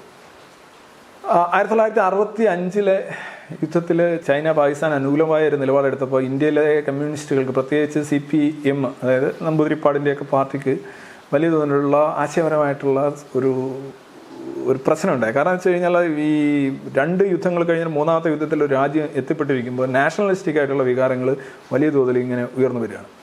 പക്ഷേ നാഷണലിസ്റ്റിക് ആയിട്ടുള്ള വികാരങ്ങൾ ഉയർന്നു വരുമ്പോൾ ഈ ചൈനയോടുള്ള ഒരു അലീജിയൻസ് എന്ന് പറയുന്നത് CPM-നെ സംബന്ധിച്ചുള്ള വളരെ പ്രധാനമാണ്. അവർ വല്ലാത്ത വിഷമവൃത്തത്തിലായി. ഈ ഘട്ടത്തിലാണ് ചൈന പാകിസ്ഥാൻ അനുകൂലമായ നിലപാടെടുക്കുന്നത്. ഇത് പരസ്യമായി തള്ളി പറയാൻ CPM-ന് ബാധ്യതയുണ്ടാകുന്നു. അങ്ങനെ CPM ഇത് പരസ്യമായി തള്ളി പറയുകയാണ് ചെയ്യുന്നത്. ഇത് CPM-ന്റെ കേഡറിന് ഇഷ്ടമായില്ല. അവർ ചൈനയുടെ ആ നയത്തിനെതിരായുള്ള നിലപാട് സ്വീകരിച്ചു. അതേസമയം ചൈനയ്ക്കെതിരായിട്ടുള്ള നിലപാട് CPM നേതൃത്വം സ്വീകരിച്ചത് CPM-ലെ കുറേ ആൾക്കാർക്ക് ഇഷ്ടമായില്ല. അവരാണ് പിന്നീട് ഈ ചാരു മജുംദാറിൻ്റെ ഗ്രൂപ്പിലേക്ക് പോകുന്ന ആളുകൾ. ചാരു മജുംദാർ സ്വന്തം നിലയിൽ ഒരു ജമീന്ദാരി കുടുംബത്തിൽപ്പെട്ട ആളായിരുന്നു. 56 വയസ്സിൽ ജയിലിൽ കിടന്നാണ് അദ്ദേഹത്തിൻ്റെ അന്ത്യം. ഹൃദയാഘാതം മൂലം. അദ്ദേഹം ഒരു വലിയൊരു ആവേശമായിരുന്നു, ഒരു വലിയൊരു റൊമാൻറ്റിക് ഹീറോ, വളരെ ദുർബലനായ ഒരു മനുഷ്യനായിരുന്നു അത്. പക്ഷേ വിപ്ലവം 100% വിപ്ലവമായിരുന്നു അദ്ദേഹത്തിൻ്റെ. പ്രത്യേകിച്ച് അന്നത്തെ ബുദ്ധിജീവികളെ അതുപോലെ തന്നെ വിദ്യാർത്ഥികളെയൊക്കെ ഒരുപാട് ഉത്തേജിപ്പിക്കാൻ അദ്ദേഹത്തിൻ്റെ എഴുത്തുകൾക്ക്, അതായത് 9 essays, ചാരു മജുംദാറിൻ്റെ 9 essays, അതാണ് ഈ ശരിക്കും നക്സലേറ്റ് മൂവ്മെൻറ്റിൻ്റെ ഒരു സൈദ്ധാന്തിക അടിത്തറ തന്നെ തീർത്തത്. അദ്ദേഹം ജയിലിൽ കിടക്കുന്ന സമയത്താണ് ശരിക്കും CPI-ML 69-ലാണ്, 64-ൽ CPI 2 പിളരുന്നു, 69-ൽ CPI-ML നിന്ന് ഈ CPI-ML ഉണ്ടാകുന്നു. അതാണ് അതിൻ്റെ ഒരു ചരിത്രം. കനു സന്യാൽ അദ്ദേഹത്തിൻ്റെ കൂടെ ഉണ്ടായിരുന്ന നേതാവായിരുന്നു. പിന്നെ അദ്ദേഹമായി തെറ്റിപ്പിരിഞ്ഞു. തുടർന്ന് നമ്മൾ കാണുന്നത് അദ്ദേഹമായി തെറ്റിപ്പിരിയെന്ന് പറഞ്ഞാൽ ആ ആശയധാരയുമായിട്ട് അദ്ദേഹം തെറ്റിപ്പിരിയുന്നു. പിന്നീട് അദ്ദേഹം ഈ സിംഗൂർ പ്രക്ഷോഭത്തിലൊക്കെ പങ്കെടുത്തിരുന്നു. മറ്റേ മമതാ ബാനർജിയുടെ നേതൃത്വത്തിൽ അന്നത്തെ ബുദ്ധദേവ ഭട്ടാചാര്യക്കെതിരെയുള്ള ഗവൺമെൻറ്റിനെതിരെയുള്ള സമരത്തിൽ കനു സന്യാൽ പങ്കെടുത്തിരുന്നു. അദ്ദേഹം 2010-ൽ സ്വന്തം നക്സൽബാരിയിലെ സ്വന്തം വീട്ടിൽ തൂങ്ങി മരിക്കാനുണ്ടായി. അപ്പം നക്സൽബാരി ഒരു വലിയ സംഭവമാണ്. വസന്തത്തിൻ്റെ ഇടിമുഴക്കം. ആദ്യമായി പീക്കിംഗ് ചൈനീസ് റേഡിയോ ആണ് ഇത് ലോകത്തെ അറിയിക്കുന്നതന്നെ. ചൈനയ്ക്ക് വലിയ താല്പര്യമായിരുന്നു. മാവോയിസം പ്രചോദിതരായി കുറേ ആൾക്കാർ ഇങ്ങനെ ലാൻഡ് ലോഡ്സിനെതിരെയും സ്റ്റേറ്റിനെതിരെയും സമരം ചെയ്യുന്നു എന്നുള്ളത്. ശരിക്കും Charu Majumdar he was very frustrated that the communist fail to take over India. ചൈനയിലും സോവിയറ്റ് യൂണിയനിലും സംഭവിച്ചോണം എന്തുകൊണ്ട് ഇന്ത്യ ചുവക്കുന്നില്ല, റഷ്യ ചുവന്നു, ചൈന ചുവന്നു, എന്തുകൊണ്ട് ഇന്ത്യ ചുവക്കുന്നില്ല എന്ന് ഏറ്റവും കൂടുതൽ കൺസേൺഡ് വ്യക്തിയായിരുന്നു ചാരു മജുംദാർ. അദ്ദേഹം ഒരു എന്താണ് പറയുന്നത്, ഒരു പൂർണ്ണമായും ഒരു മാവോയിസ്റ്റ് എന്ന് പറയാവുന്ന ഒരു നേതാവായിരുന്നു. പിന്നെ ഈ സോവിയറ്റ് റിവിഷൻ അല്ലെങ്കിൽ റിവിഷനിസം എന്ന് പറയുന്ന സംഗതിയുണ്ട് അല്ലേ, ഈ പിന്തിരിപ്പൻ ആയിട്ടുള്ള റിവിഷനിസ്റ്റുകൾ എന്നാണ് അറിയപ്പെടുന്നത്. അവർ കാരണമാണ് ഇന്ത്യയിൽ വിപ്ലവം വരാത്തത്. ശരിക്കും ഈ സായുധ വിപ്ലവം എന്നുള്ള നിലയിൽ തീവ്രവാദം നടത്തിയെങ്കിൽ മാത്രമേ ഗുണമുള്ളൂ എന്നാണ് ചാരു മജുംദാർ പറഞ്ഞത്. പക്ഷേ ഈ റഷ്യക്കാർ ഉണ്ടല്ലേ, സ്റ്റാലിൻ തന്നെ പറഞ്ഞു വിപ്ലവം വേണ്ട, നിങ്ങൾ ഇതൊക്കെ എല്ലാം കൂടെ പാക്ക് ചെയ്യാൻ പറഞ്ഞപ്പോൾ ഇവന്മാർ പാക്ക് ചെയ്തില്ലേ. ഇതൊക്കെയാണ് പ്രശ്നമെന്നാണ് ചാരു മജുംദാറിൻ്റെ ഗ്രൂപ്പ് ചിന്തിച്ചിരുന്നത്. ഇതിന് വേറൊരു കാര്യം കൂടെ ഉണ്ട്. 1967 ബംഗാൾ അസംബ്ലി തെരഞ്ഞെടുപ്പിൽ അന്ന് വരെ ഇന്റർനാഷണൽ കോൺഗ്രസ് ആണ് ബംഗാൾ ഭരിച്ചുകൊണ്ടിരിക്കുന്നത് സംസ്ഥാന തലത്തിൽ. അപ്പോൾ അന്ന് ബംഗ്ലാ കോൺഗ്രസിൻ്റെയും CPM-ൻ്റെയൊക്കെ നേതൃത്വത്തിൽ ഒരു യുണൈറ്റഡ് ഫ്രണ്ട് ഒരു മുന്നണി ഉണ്ടാക്കിയാണ് കോൺഗ്രസിനെ നേരിടുന്നത്. കോൺഗ്രസിന് അന്ന് 124 സീറ്റേ കിട്ടുന്നുള്ളൂ. യഥാർത്ഥത്തിൽ കേവല ഭൂരിപക്ഷത്തിന് 148 സീറ്റ് വേണം. മാർക്സിസ്റ്റ് പാർട്ടിക്ക് 43 സീറ്റ് കിട്ടുന്നു. അതുപോലെ തന്നെ ബംഗ്ലാ കോൺഗ്രസിന് 34 സീറ്റ് കിട്ടുന്നു. മുൻ ധാരണ അനുസരിച്ച് ബംഗ്ലാ കോൺഗ്രസും മാർക്സിസ്റ്റ് പാർട്ടിയും മറ്റ് പാർട്ടികളും ചേർന്നൊരു മുന്നണി അധികാരത്തിൽ വരുന്നു. CPM-ന് പ്രധാനപ്പെട്ട 2 പോർട്ട്ഫോളിയോ, ഒന്ന് ആഭ്യന്തരം, അത് ജ്യോതി ബാസു ആയിരുന്നു, പിന്നെ ഒന്ന് റവന്യൂ. ഇത് 2 ഇത് കിട്ടും. 2 വർഷം നീണ്ടു നിന്ന ഒരു മുന്നണി ഭരണമാണ്. പിന്നീട് അത് ആവർത്തിക്കുന്നുണ്ട്. ഇപ്പോൾ ഇവിടെ സംഭവിക്കുന്ന ഒരു കാര്യം എന്ന് വെച്ച് കഴിഞ്ഞാൽ, ഈ ലാൻഡ് റിഫോംസ് നേരെ നടപ്പിലാക്കാനായിട്ട് മുന്നണി ഭരണം പരാജയപ്പെട്ടതാണ് ശരിക്കും നക്സൽബാരിയിലെ ഒരു പ്രൊവോക്കേഷൻ്റെ ഒരു അടിസ്ഥാന കാരണം. നക്സൽബാരി സമരം തുടങ്ങിയതിന് ശേഷം അതിനെ അടിച്ചമർത്തുന്ന കാര്യത്തിൽ CPI-Mന് യാതൊരുവിധ മനസാക്ഷി കുത്തുണ്ടായിരുന്നില്ല. അവർ ശരിക്കും എങ്ങനെയാണോ നക്സലേറ്റുകളെ മൊത്തത്തിൽ വർഗ്ഗശത്രുക്കളായിട്ടും അമേരിക്കൻ ചാരന്മാരുമായിട്ട് അവർ പ്രഖ്യാപിക്കാനുണ്ടായത്, ഒരു മാവോയിസ്റ്റ് ലൈനിൽ നിന്ന് CPM കൂടുതൽ കോൺസ്റ്റിറ്റ്യൂഷൻ അംഗീകരിച്ചുകൊണ്ട് പോകുന്നൊരു പാർട്ടിയായി മാറി. ജനാധിപത്യ വ്യവസ്ഥ, ഭരണഘടന, ഇതൊക്കെ അടിസ്ഥാന തത്വങ്ങളായിട്ട് അംഗീകരിക്കുന്ന പാർട്ടിയായിട്ട് CPI-M മാറുകയാണ്. ചൈനാസ് ചെയർമാൻ അവർ ചെയർമാൻ, ചൈനീസ് പാത്ത് അവർ പാത്ത്, ചൈനയുടെ ചെയർമാൻ നമ്മുടെ ചെയർമാൻ, ചൈനയുടെ വഴി നമ്മുടെ വഴി, ഇതായിരുന്നു നക്സൽബാരിയിൽ മുഴങ്ങിക്കേട്ട മുദ്രാവാക്യം. The first clash occurred between the peasants and the landlords when the sharecropping Bugul Kisan was beaten up by the landlord gentries. Following these violent clashes occurred when the peasant committees seized land. 1969, Majumdar officially split from CPIM, forming CPIM. ഈ സമരം വലിയ തോതിൽ ഞാൻ മുമ്പ് സൂചിപ്പിച്ചു, സ്ത്രീകളുടെ പങ്കാളിത്തം തെലങ്കാനയിലും നക്സൽ ബാരിയിലും സ്ത്രീകളുടെ പങ്കാളിത്തം ഉണ്ടായിരുന്നു. ആയുധങ്ങൾ കയ്യിലേന്തി അവർ സമരം നടത്തി, ലാൻഡ് ലോഡ്സിനെ ആക്രമിച്ചു, ജന്മികളെ വധിച്ചു, അങ്ങനെ ഒരുപാട് സംഭവങ്ങളുണ്ടായി. പക്ഷേ അത് പെട്ടെന്ന് അടിച്ചമർത്തി ഈ ബംഗാൾ സർക്കാരും. അതോടൊപ്പം തന്നെ ബംഗാൾ സർക്കാർ മാത്രമല്ല, അന്ന് ഇന്ദിരാഗാന്ധി 1971 ഇന്ദിരാഗാന്ധി സൈന്യത്തെ വിട്ടു. അന്ന് സാം മനേക്ഷയാണ് ഇന്ത്യൻ സൈന്യത്തിൻ്റെ തലവൻ. വളരെ ബ്രൂട്ടലായിട്ടുള്ള സപ്രഷനായിരുന്നു ഇന്ദിരാഗാന്ധിയുടെ. അങ്ങനെ ഓപ്പറേഷൻ സ്റ്റീപ്പിൾ ചേസ് എന്നാണ് അത് അറിയപ്പെടുന്നത്, നക്സൽ ബാരി സമരത്തെ അടിച്ചമർത്തിയത്. ഞാൻ അതിൻ്റെ വിശദാംശങ്ങളിലേക്ക് പോകുന്നില്ല. എന്നാലും സ്റ്റേറ്റ് ഗവൺമെൻറ് ജ്യോതി ബാസുവിൻ്റെ നേതൃത്വത്തിലുള്ള അന്നത്തെ ബംഗാളിലെ പോലീസ്, അതിനുശേഷം ലാൻഡ് ലോഡ്സിൻ്റെ ആർമി തന്നെ ഉണ്ടായിരുന്നു. അതോടൊപ്പം തന്നെ ദേശീയ തലത്തിൽ ഇന്ത്യൻ ആർമിയുടെ സപ്രഷൻ, ഇത് മൂന്നും കൊണ്ടാണ് നക്സലേറ്റ് സമരം ബംഗാളിൽ പൊലിഞ്ഞു പോകുന്നത്. CRPF ഇതിൻ്റെ അനുരണനം കേരളത്തിലുണ്ടായി. ഓഫ് കോഴ്സ് പുന്നപ്ര വയലാറും കയ്യൂരും കരിവള്ളൂരും ഒന്നുമല്ല, ഈ നക്സലേറ്റ് സമരത്തിൻ്റെ കൃത്യമായ അനുരണനം കേരളത്തിലുണ്ടായി. നമ്മൾക്കറിയാം, അജിത, കുന്നിക്കൽ നാരായണൻ, മന്ദാകിനി, അതുപോലെ തന്നെ വർഗീസ്, വെള്ളത്തൂവൽ സ്റ്റീഫൻ, അവർ പ്രധാനമായിട്ടും കാർഷിക സമരം എന്നതിനേക്കാൾ ഉപരിയായിട്ട് അധികാരം പിടിച്ചെടുക്കാനായിട്ട് തോക്കിൻ കുഴലിലൂടെ പിടിച്ചെടുക്കുക എന്നുള്ളതാണല്ലോ. അപ്പോൾ അതിന് അവർ പ്രധാനമായിട്ടും ചിന്തിച്ചിരുന്ന പോലീസ് സ്റ്റേഷനുകൾ ആക്രമിക്കുക. ഭരണകൂടത്തിൻ്റെ ഒരു മുഖമാണല്ലോ പോലീസ് സ്റ്റേഷനുകളിലേക്ക് കടന്നു ചെന്ന് അവിടെ ബോംബെറിയുക, നശിപ്പിക്കുക, അങ്ങനെയൊക്കെയുള്ള രീതിയിലാണ് ഇവർ ചിന്തിച്ചത്. കുന്നിക്കൽ നാരായണൻ ശരിക്കും ഈ ചാരു മജുംദാറെ കാണാനായിട്ട് കൽക്കട്ടയിൽ പോകുന്നുണ്ട്. എനിക്കൊന്ന് ഫിലിപ്പം പ്രസാദായിരുന്നു കൂടെ ഉണ്ടായിരുന്നു. അവർ പോയി കണ്ടിട്ട് തിരിച്ചു വരുമ്പോൾ കുന്നിക്കലിന് പല കാര്യങ്ങളും ചാരു മജുംദാറുമായിട്ട് യോജിക്കാൻ കഴിയുന്നില്ല. ഒരു ഈഗോ ക്ലാഷ് അവർക്ക് തമ്മിൽ ഉണ്ടായിരുന്നു എന്ന് ഫിലിപ്പം പ്രസാദ് പിന്നീട് പറഞ്ഞിട്ടുണ്ട്. അപ്പോൾ എന്തായാലും ഈ വൈകാരികമായിരുന്നു കാര്യം എന്നുള്ളതിൽ യാതൊരു സംശയമില്ല. ആദ്യം ആക്രമിക്കുന്ന തലശ്ശേരിയിലെ പോലീസ് സ്റ്റേഷനിലാണ്. ബോംബുണ്ടാക്കിയതും എറിഞ്ഞതുമൊക്കെ വെള്ളത്തൂവൽ സ്റ്റീഫനാണ്. തൊട്ടടുത്ത ദിവസം വയനാട്ടിൽ പുൽപ്പള്ളിയിൽ ആക്രമിക്കാനായിരുന്നു പ്ലാൻ ചെയ്തത്. പക്ഷേ ആ സംഘത്തെ പോലീസ് പിടികൂടി, അജിതയൊക്കെ അറസ്റ്റിലായി. വർഗീസ് അവിടുന്ന് രക്ഷപ്പെട്ടു പോകുന്നു. വർഗീസിൻ്റെ നേതൃത്വത്തിൽ പിന്നീട് പുൽപ്പള്ളി പോലീസ് സ്റ്റേഷനെ ആക്രമിക്കുന്നു, 2 പോലീസുകാർ മരിക്കുന്നു. ഇതൊക്കെ നമ്മൾ ചരിത്രത്തിൽ വായിക്കുന്ന കാര്യമാണ്. അത് ശരിക്കും മാവോയിസ്റ്റ് ലൈൻ എന്ന് പറയാവുന്നതാണ്. പക്ഷേ എന്നിരുന്നാലും ചെറിയ വ്യത്യാസം ഉണ്ടായിരുന്നു. പോലീസ് സ്റ്റേഷനെ ആക്രമിക്കുക എന്നുള്ളത് മാവോയിസ്റ്റുകൾ ഇപ്പോഴും ചെയ്യുന്ന കാര്യമാണ്. സൈനികരെ ആക്രമിക്കുക, സൈനിക ക്യാമ്പുകൾ ആക്രമിക്കുകയൊക്കെ അവർ ചെയ്യുന്ന കാര്യമാണ്. അപ്പം ടിപ്പിക്കലായിട്ട് അങ്ങനെ അപ്പോൾ ഒന്ന് ആലോചിക്കുക, അതിൻ്റെ ഒരു വ്യത്യാസം, നയപരമായിട്ടുള്ള താത്വികമായ വ്യത്യാസം പുന്നപ്ര വയലാറിലോ അല്ലെങ്കിൽ തെലങ്കാനയിലോ നമ്മൾ ഇങ്ങനൊരു കാര്യമല്ല കാണുന്നത്.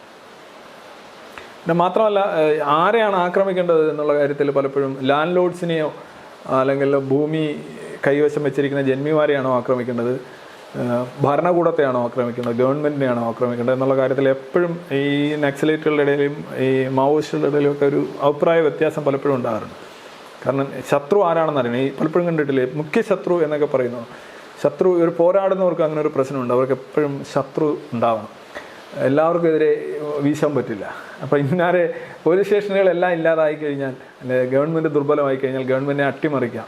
ഇത് റഷ്യയിലൊക്കെ നടന്ന ഒരു സംഭവം എല്ലായിടത്തും ആവർത്തിക്കും. ചൈനയിൽ നടന്ന ഒരു സംഭവം എല്ലായിടത്തും ആവർത്തിക്കപ്പെടും എന്നുള്ള ഒരു കണക്കുകൂട്ടലിൻ്റെ അടിസ്ഥാനത്തിലാണ് ഇവരിപ്പോഴും മുന്നോട്ട് പോകുന്നത് എന്ന് തന്നെ വേണം കരുതാൻ.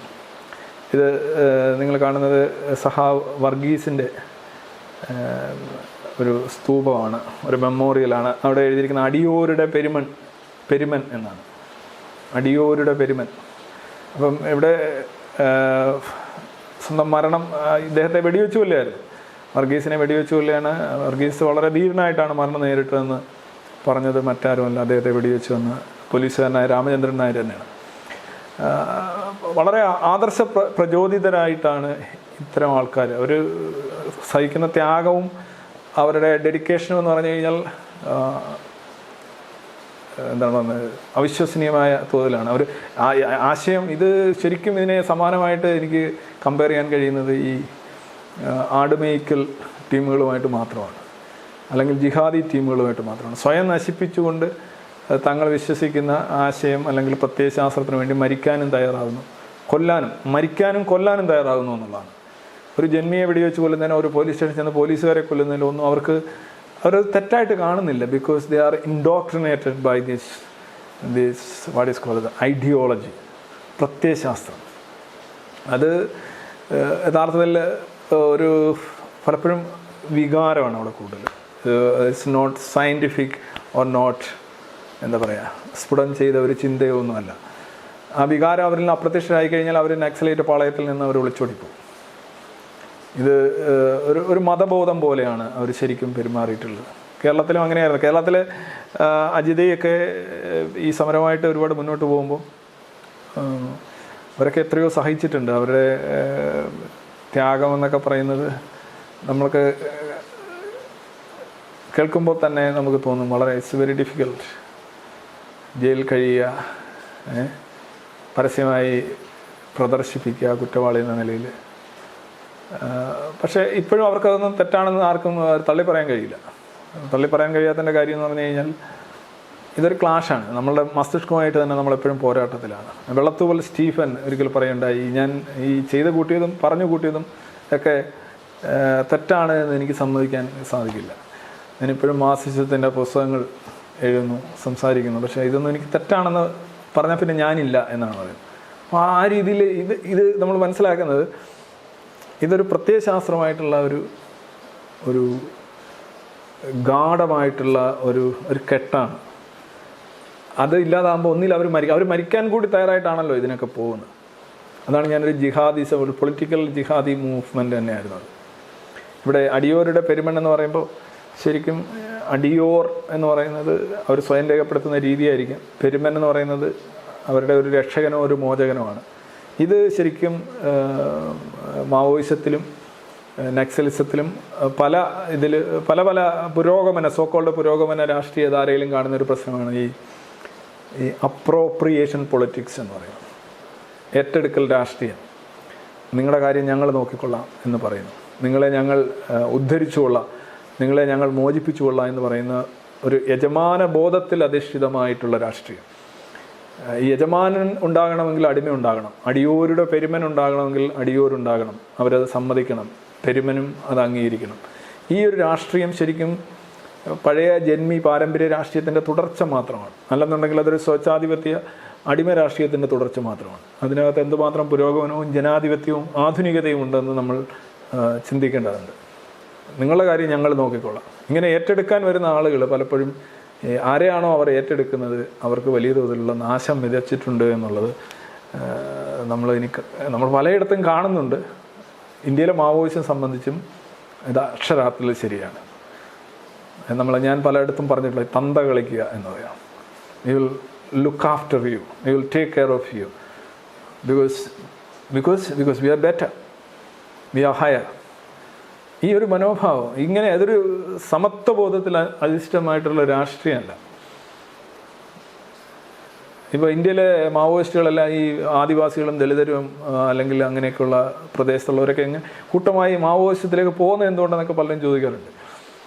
അതിനകത്ത് എന്താ അർത്ഥമുള്ളത്? യഥാർത്ഥത്തിൽ അവർ ഈ മാവോയിസം കമ്പോട് വായിച്ചിട്ട് മനസ്സിലാക്കി അതിൻ്റെ ഉത്കൃഷ്ടത ബോധ്യമായിട്ടാണ് അതിനകത്ത് ചെന്നത്. ഒന്നുകിൽ തെറ്റിദ്ധാരണ, അല്ലെങ്കിൽ അവരെ പറഞ്ഞ് ഈ വിഭജന രാഷ്ട്രീയം. നിനക്ക് നഷ്ടപ്പെട്ടതെല്ലാം അവർക്ക് കിട്ടിയതാണ്, അവർക്ക് കിട്ടിയതുകൊണ്ടാണ് നിനക്ക് നഷ്ടപ്പെട്ടത്, നീ ഇല്ലാത്തവനാണ് അവരുള്ളവരാണ്, നിനക്ക് ഇല്ലാതാവാൻ കാരണം അവർക്കുള്ളതാണ് എന്നൊക്കെയുള്ള ആർക്കും പെട്ടെന്ന് ആരെയും പറഞ്ഞ് പറ്റിക്കാവുന്ന രീതിയിലുള്ള വിഭജന രാഷ്ട്രീയം, കാലുഷ്യത്തിൻ്റെയും വെറുപ്പിൻ്റെയും പ്രതികാരത്തിൻ്റെയും രാഷ്ട്രീയം ഈ മനുഷ്യരിലേക്ക് ചെലുത്താൻ സാധിക്കും. പക്ഷെ അതുകൊണ്ടൊന്നും അല്ല ഇവർ മാവോയിസ്റ്റുകളായത്. അവർ മാവോയിസ്റ്റുകളെ പിന്തുടരാനും അവരുമായിട്ട് രമ്യതപ്പെടാനും പ്രധാന കാരണം അവർക്ക് വേറെ ഓപ്ഷൻ ഇല്ല എന്നുള്ളതാണ്.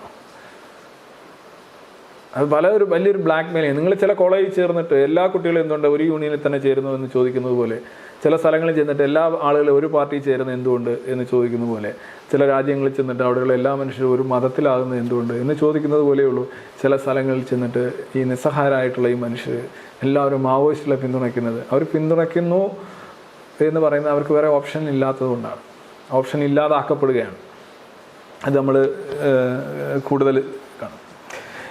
ഇന്ത്യയിലെ മാവോയിസം ഈ നക്സൽ ബാരിക്ക് ശേഷം ഇങ്ങോട്ട് വരുമ്പം ഇന്ത്യയിൽ മാവോയിസം 70-കളിൽ 80-കളിലൊക്കെ വലിയ തോതിൽ പിന്നോട്ടടിക്കപ്പെട്ടിരുന്നു. ആളുകൾ ഒരു കഥ അതിനെക്കുറിച്ച് നക്സൽ സാഹിത്യമൊക്കെ 80-കളിൽ ഒരുപാടുണ്ടായിരുന്നു.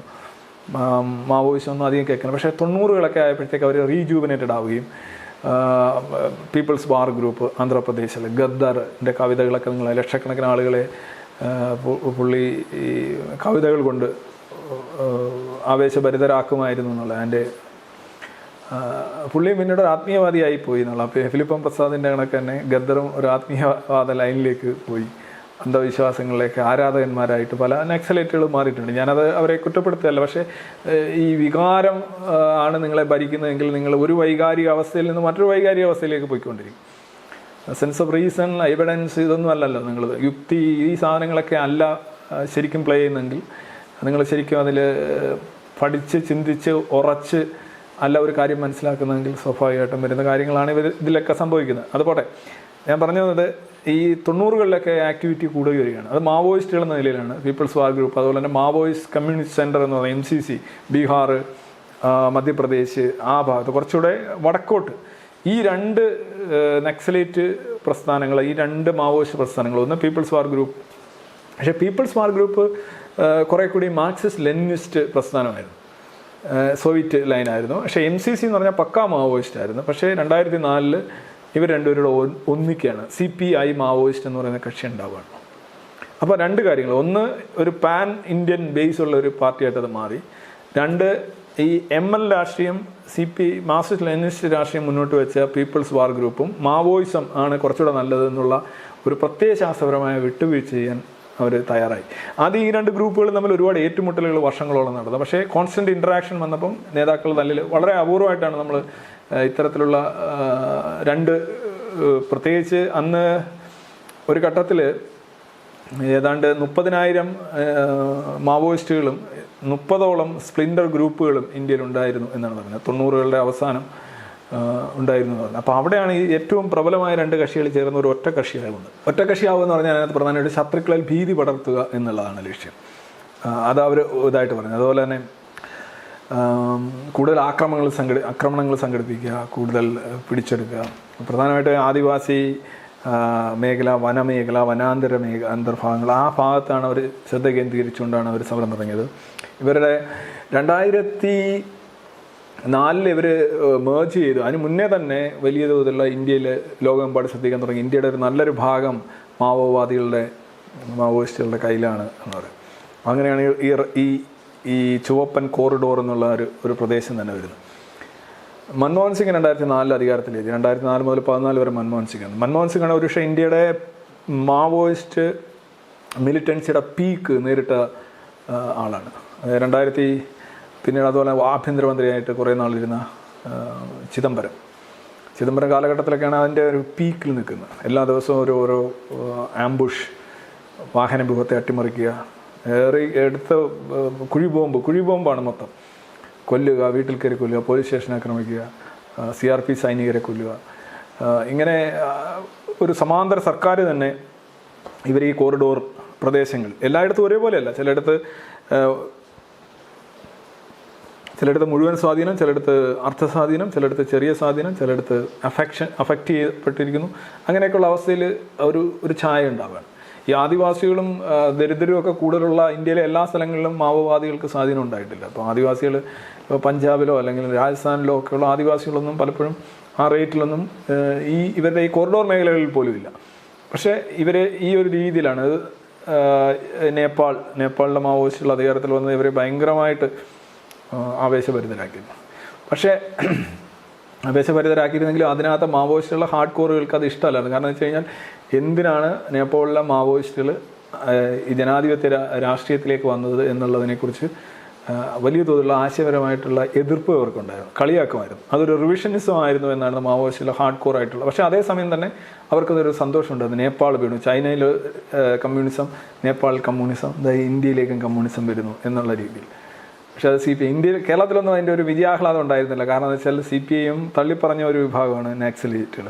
അപ്പോൾ ആ ഒരു വിഭാഗത്തിനുണ്ടാകുന്ന ഒരു തുടർച്ച നേപ്പാളിലായാലും ഈ ചുവപ്പൻ കോറിഡോർ ആണെങ്കിലും ഇവർക്ക് വലിയ താല്പര്യം ഉണ്ടാവില്ല. 2009 ഇവരുടെ ആക്രമണങ്ങളും ഇവരുടെ പ്രവർത്തനങ്ങളും കാരണം രാജ്യം തന്നെ ഏറ്റവും വലിയ 2006 തോന്നുന്നു മൻമോഹൻ സിംഗ് പറയുന്നത് ഇന്ത്യയുടെ ആഭ്യന്തര സുരക്ഷയുടെ ഏറ്റവും വലിയ ത്രെട്ട്, ഏറ്റവും വലിയ ഭീഷണി എന്ന് പറയുന്നത് മാവോയിസ്റ്റുകളാണെന്ന്. അത് പലതവണ അദ്ദേഹം ആവർത്തിച്ചിട്ടുണ്ട്, അദ്ദേഹത്തിൻ്റെ ആഭ്യന്തരമന്ത്രി ആവർത്തിച്ചിട്ടുണ്ട്. 2009 ആകുമ്പോൾ മാവോയിസ്റ്റുകളെ അല്ലെങ്കിൽ ഈ CPIM എന്ന് പറയുന്ന CPI മാവോയിസ്റ്റ് എന്ന് പറയുന്ന പാർട്ടിയെ they were declared unlawful and they were band.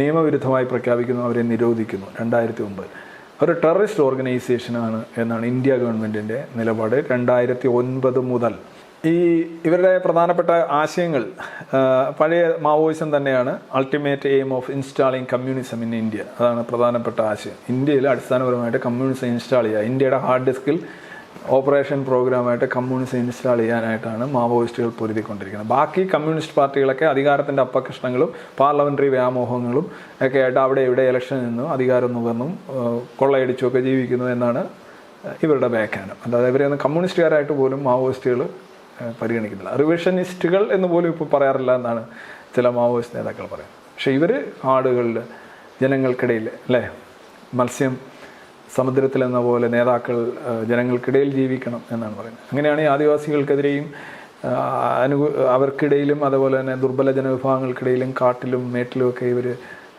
Work ചെയ്യുന്നത്. മാവോയുടെ അതേ ആ വിശ്വാസമാണ് ഈ ഗ്രാമങ്ങൾ പട്ടണങ്ങളെ വളയണം എന്നുള്ളത്. അവിടെ നിന്ന് അപ്പോൾ പട്ടണങ്ങളിലുള്ള ബുദ്ധിജീവികളും ചെറുപ്പക്കാരും എല്ലാം ചേരണം, അങ്ങനെ അധികാരം പഴം ഇങ്ങനെ പഴുത്ത് വീഴും, നമുക്ക് ഭുജിക്കാം എന്നുള്ള അതേ ആ ഒരു രീതിയിൽ തന്നെയാണ് മാവോയിസ്റ്റുകൾ മുന്നോട്ട് പോകുന്നത്. ദ ന്യൂ ഡെമോക്രാറ്റിക് റെവല്യൂഷൻ എന്നുള്ളതാണ് അവരുടെ പാർട്ടി പരിപാടി. It aims to overthrow imperialism. എന്തിനെയൊക്കെയാണ് ഓവർത്രോ ചെയ്യാനായിട്ട് ഉദ്ദേശിക്കുന്നത്? സാമ്രാജ്യത്വം, ഫ്യൂഡലിസം, ബ്യൂറോക്രാറ്റിക് ക്യാപിറ്റലിസം. ഇതെല്ലാം എങ്ങനെ ചെയ്യുന്നത്? ഇലക്ഷനിലൂടെയൊന്നുമല്ല, പ്രൊട്രാക്റ്റഡ് പീപ്പിൾസ് വാർ, ജനങ്ങളുടെ സമരം, പ്രതിരോധം, അതിലൂടെ സായുധ സമരം. ഇത് ഞാൻ പ്രചണ്ഡ എന്ന് പറയുന്ന ഒരു നേതാവായിരുന്നല്ലോ നേപ്പാളിൽ അധികാരത്തിൽ വന്നത്, പുള്ളിയുടെ വിജയത്തെക്കുറിച്ചാണ്. The seizure of power in Nepal in 2008 by Communist Party of Nepal by Pushpa Kamal Dahal, an ardent follower of Indian Revolution movement, projected an image of CPIM poised to hurl a serious challenge to India's government. Indian ഗവൺമെൻറ്റിന് ഇന്ത്യയിലെ മാവോയിസ്റ്റുകൾ ഒരു വലിയൊരു challenge കൊടുക്കാൻ പോകുന്നു എന്നുള്ളൊരു ധാരണ ഉണ്ടാക്കാൻ ഈ പ്രചണ്ഡയുടെ വിജയം സഹായിച്ചു എന്നുള്ളതാണ്. The single biggest security challenge ever faced by Indian our country എന്നാണ് 2006 ഏപ്രിൽ മൻമോഹൻ സിംഗ്, സൗമ്യ ഭാഷയായിട്ടുള്ള Manmohan Singh says Naxalism the greatest internal threat. അതൊരു സീരീസ് ഓഫ് ഇവൻ്റ്, 1 or 2 അല്ല, ഈ ഒരു കാലഘട്ടത്തിലെല്ലാം ഉണ്ടാകും. And at that time, I mean 2006, Naxalites were estimated 20,000 strong group and occupied a territory in states that comprised 20% of country's population. Indian ജനസംഖ്യയുടെ 20% ഉള്ള ഒരു പ്രദേശം മുഴുവൻ ശക്തമായ സ്വാധീനം ഉള്ള ഒരു ഇതായിട്ട് നക്സലൈറ്റുകൾ മാറി. Maoist fourth deadliest terror outfit after Taliban, IS ബൊക്കോ Haram report. ലോകത്തെ ഏറ്റവും ഭീകരമായിട്ടുള്ള സംഘടനകൾ, ടെററിസ്റ്റ് ഓർഗനൈസേഷനിൽ 4ാം സ്ഥാനം. 1 Taliban, 2 IS, 3 ബൊക്കോ Haram, 4 Indian Maoist എന്നുള്ള റിപ്പോർട്ടുകൾ. എ ടോട്ടൽ ഓഫ് 218, ഇതൊരു പത്ര റിപ്പോർട്ടാണ്, ടൈംസ് ഓഫ് ഇന്ത്യയിൽ വന്നതാണ്. 289 Indians killed in 2015 alone. India is the 4th worst affected country by terror after Iraq, Afghanistan and Pakistan. ഇതൊരു വേൾഡ് റിപ്പോർട്ടാണ്. And CPI Maoist was responsible for 343 terror attacks in 2015, killing 176 people. ഒരു വർഷം 2015 മാത്രം 343 ഭീകരാക്രമണങ്ങളാണ് മാവോയിസ്റ്റുകൾ സംഘടിപ്പിച്ചത്. 176 ആളുകളെ മരിക്കുകയും അവർ കൊല്ലുകയും ചെയ്തു. അറ്റാക്കുകൾ കൂടുതലും ഛത്തീസ്ഗഡ് 21%, മണിപ്പൂർ 12%, ഛത്തീസ്ഗഡിലുണ്ടായതാണ് മാവോയിസ്റ്റുകൾ. മണിപ്പൂർ അവിടെ ഇൻസർജൻസിയാണ്, അവിടുത്തെ ലോക്കൽ. JNKയിൽ എന്താണ് സമരം നമുക്കറിയാം. ജാർഖണ്ഡിൽ 10%. വേറെ പ്രധാനപ്പെട്ട ആക്രമണ രീതി എന്ന് പറഞ്ഞാൽ ആംബുഷ്, പ്രിസൺ ബ്രേക്ക്, ഇതൊക്കെയായിരുന്നു. ജയിൽ തുറന്നു വിടുക, കുഴിബോംബ് വെച്ച് എല്ലാം തകർക്കുക, ഈ പ്രധാനപ്പെട്ട 2. പിന്നെ അതുപോലെ തന്നെ തട്ടിക്കൊണ്ടുപോവുക, ബ്ലാക്ക്മെയിൽ ചെയ്യുക, മോചനദ്രവ്യമായിട്ട് വലിയ തുക ആവശ്യപ്പെടുക, ഇതൊക്കെയായിരുന്നു. May 2009, attacks in the jungles of Maharashtra that killed 16 police officers. ചില ആക്രമണങ്ങളെക്കുറിച്ച്, ഒരു പ്രധാനപ്പെട്ട ആക്രമണങ്ങളെക്കുറിച്ച് ഞാനൊന്ന് കടന്നു പോകാം.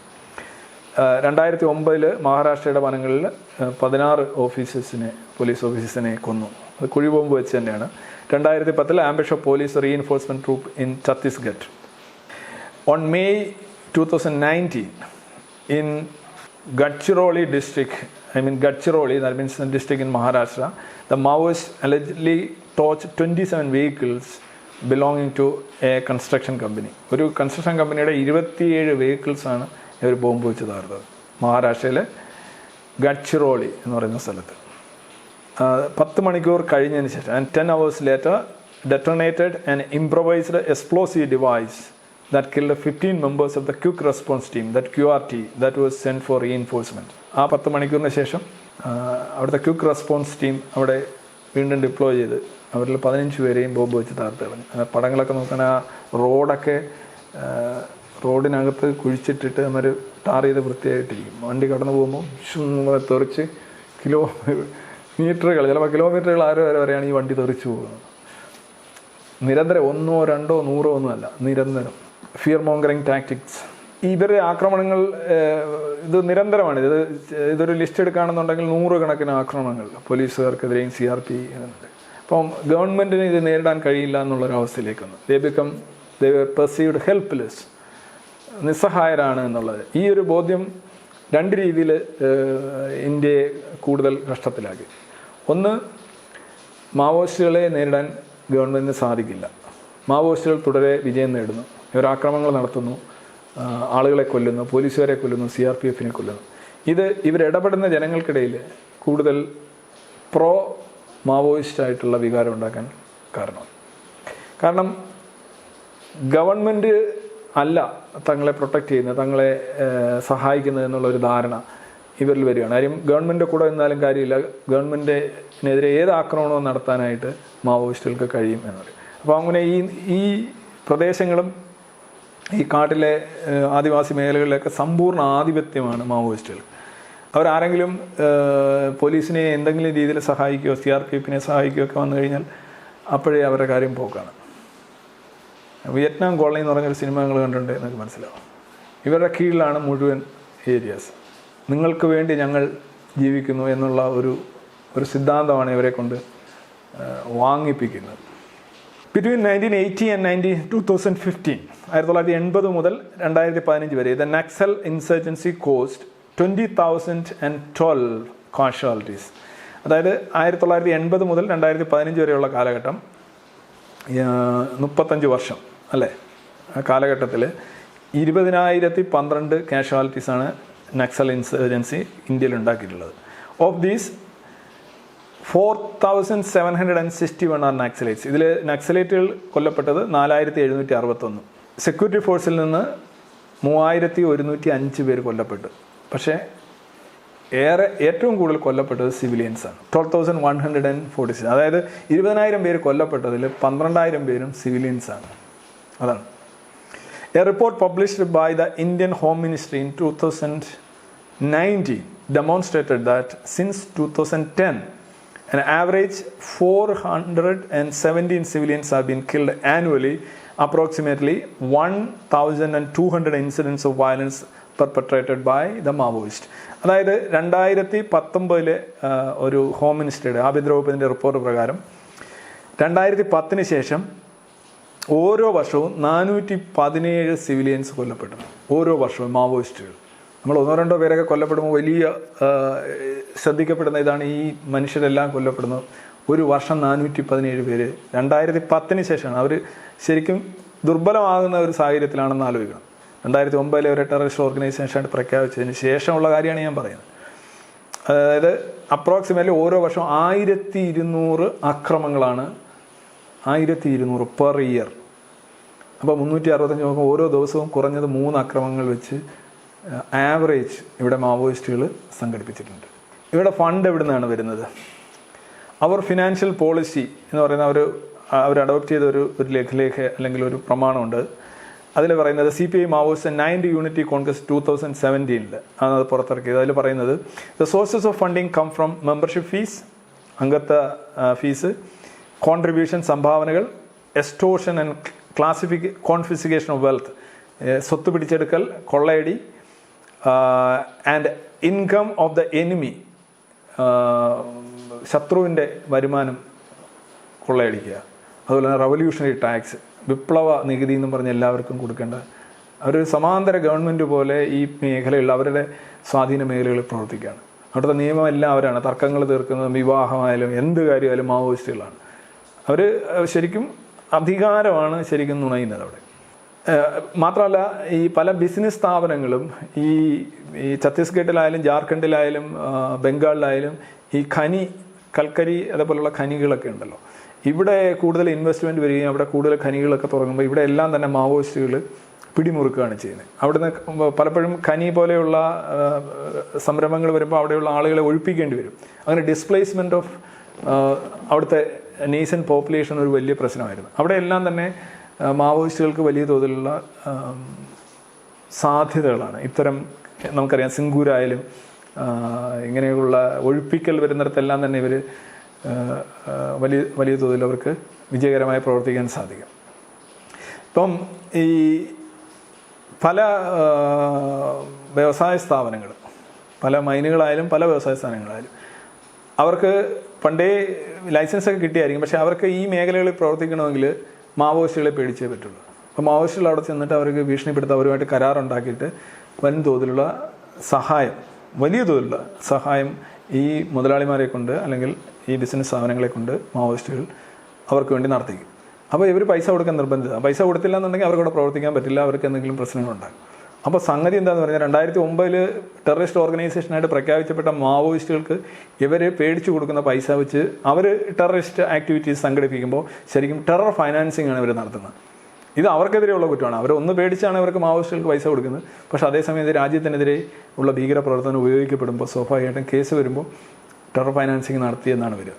അപ്പോൾ ഇതിൽ പറഞ്ഞ between the devil and the deep see എന്നുള്ള അവസ്ഥയാണ് ആദിവാസികൾക്കും മാത്രമല്ല അവിടെയുള്ള ഇവരെ ശത്രുക്കളായി കരുതുന്ന ബിസിനസ്സുകാർക്കും. രണ്ടു കൂട്ടർക്കും ഒരേ പ്രശ്നം തന്നെയാണ്. പക്ഷേ നിങ്ങൾ ഒന്ന് പരിശോധിക്കുകയാണെന്നുണ്ടെങ്കിൽ ഈ ഇൻകം സോഴ്സസൊക്കെ അത്ര വലിയ വൻതോതിലുള്ള കൂറ്റൻ ഫണ്ടൊന്നും മാവോയിസ്റ്റുകൾക്ക് കൊടുക്കത്തക്ക തോതിൽ പര്യാപ്തമായ അല്ല. ഉദാഹരണമായിട്ട് ഇപ്പോൾ വിദേശത്തു നിന്നൊക്കെ ആയുധങ്ങളൊക്കെ ഭയങ്കര അമേരിക്കൻ ഡോളറിലൊക്കെയാണ് പേ ചെയ്യേണ്ടി വരുന്നത്. അപ്പോൾ അത്രയും പൈസ കിട്ടാൻ ഈ പറഞ്ഞ സോഴ്സസ് ഏതാണ്? Revolutionary tax, membership fees, extortion and confiscation of wealth, income of enemies, ഇതൊക്കെ പര്യാപ്തമാവില്ല. അപ്പോൾ അതുകൊണ്ട് തന്നെ കൂടുതൽ തങ്ങളുടെ ആക്ടിവിറ്റീസ്, പ്രൊപ്പഗാൻഡ, ആക്രമണങ്ങൾ, ഇതൊക്കെ മുന്നോട്ട് കൊണ്ടുപോകാനും ഭയം അതേ രീതിയിൽ നിലനിർത്താനും കൂടുതൽ വ്യാപിപ്പിക്കാനും ഇന്ത്യയിലെ മാവോയിസ്റ്റുകൾ എല്ലാ ടെററിസ്റ്റ് ഓർഗനൈസേഷൻസും ചെയ്യുന്ന കാര്യങ്ങളെല്ലാം തന്നെ ചെയ്യുന്നുണ്ട്. അതിലൊന്നാണ് ഈ മയക്കുമരുന്നിൻ്റെ കൃഷി, അതിൻ്റെ വ്യാപാരം, അതിൻ്റെ കടത്ത്, അതിൻ്റെ വിൽപ്പന, അതിൻ്റെ ലാഭം എടുക്കുക. മറ്റൊന്നുള്ളതെന്ന് പറഞ്ഞു കഴിഞ്ഞാൽ മറ്റ് ഭീകര പ്രസ്ഥാനങ്ങളുമായിട്ട്, ഇപ്പോൾ ഇന്ത്യയിൽ തന്നെ IS-ഉമായിട്ടും ലഷ്കർ ഇ തോയ്ബയായിട്ടും നേപ്പാളിലെ മാവോയിസ്റ്റുകളുമായിട്ടും LTTE വരെയായിട്ട് ഇന്ത്യയിലെ മാവോയിസ്റ്റുകൾക്ക് ബന്ധമുണ്ടായിരുന്നു എന്ന് ഇന്ത്യയിലെ ഭരണകൂടം പല ഘട്ടങ്ങളിലായിട്ട് പ്രഖ്യാപിക്കുകയുണ്ടായി. അത് സ്വാഭാവികമായിട്ടും പല രീതിയിലുള്ള അബോർട്ടഡായിട്ടുള്ള കമ്മ്യൂണിക്കേഷൻസ് കിട്ടിയിട്ടുണ്ട്, ചില മീറ്റിങ്ങുകളെക്കുറിച്ചുള്ള വിവരങ്ങൾ കിട്ടിയിട്ടുണ്ട്. അത് പലപ്പോഴും ഈ രാജ്യത്തെ ഡീസ്റ്റെബിലൈസ് ചെയ്യുന്ന പല ഇന്ത്യയിലെ വടക്ക് കിഴക്കൻ സംസ്ഥാനങ്ങൾ, മണിപ്പൂർ, നാഗാലാൻഡ്, അതുപോലെ തന്നെ ജമ്മു ആൻഡ് കാശ്മീർ, ഇവിടെയൊക്കെ നടക്കുന്ന സമരങ്ങൾക്കും പോരാട്ടങ്ങൾക്കും ഐക്യദാർഢ്യം പ്രഖ്യാപിക്കുന്ന ഒരു നിലപാടാണ് മാവോയിസ്റ്റുകൾ പൊതുവിൽ സ്വീകരിച്ചിട്ടുള്ളത്. കാരണം ആ പോരാട്ടങ്ങളെ എതിർക്കുകയോ അല്ലെങ്കിൽ ഇന്ത്യ എന്നുള്ളതോ ഇന്ത്യൻ ഭരണഘടന എന്നുള്ളതോ മാവോയിസ്റ്റുകൾക്ക് തൽക്കാലം പ്രാധാന്യമുള്ള കാര്യമല്ല. അവർക്ക് അധികാരം വേണം, അതിനാരുമായിട്ടൊക്കെ കൂട്ടുകൂടാമോ, ആരുമായിട്ടൊക്കെ ബന്ധപ്പെടാമോ, അതെല്ലാം ചെയ്യുന്നുണ്ട് എന്നുള്ള ശക്തമായ ആരോപണം നിലനിൽക്കുന്നുണ്ട്.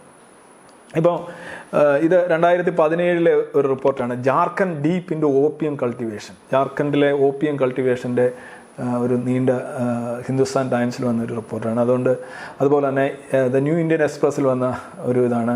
ഈ ജാർഖണ്ഡിലും മറ്റ് സംസ്ഥാനങ്ങളിലൊക്കെ ഈ മയക്കുമരുന്ന് കൃഷി, ഓപ്പിയം കൃഷിയൊക്കെ അവിടെയുള്ള ആദിവാസികളാണ് ചെയ്യുന്നത്. ആദിവാസികൾ ചെയ്യുമ്പോൾ അവർക്ക് നല്ല തോതിലുള്ള പൈസയും കിട്ടും. സാധാരണ കൃഷികൾ ഒഴിവാക്കിയിട്ട് ഈ മയക്കുമരുന്ന് കൃഷികൾ ഇതേപോലെയുള്ള ചെയ്യുമ്പോൾ അവർക്ക് കൂടുതൽ തുക കിട്ടും. അപ്പോൾ അത് കാരണം അവർക്ക് അതിനകത്ത് കൂടുതൽ താല്പര്യവും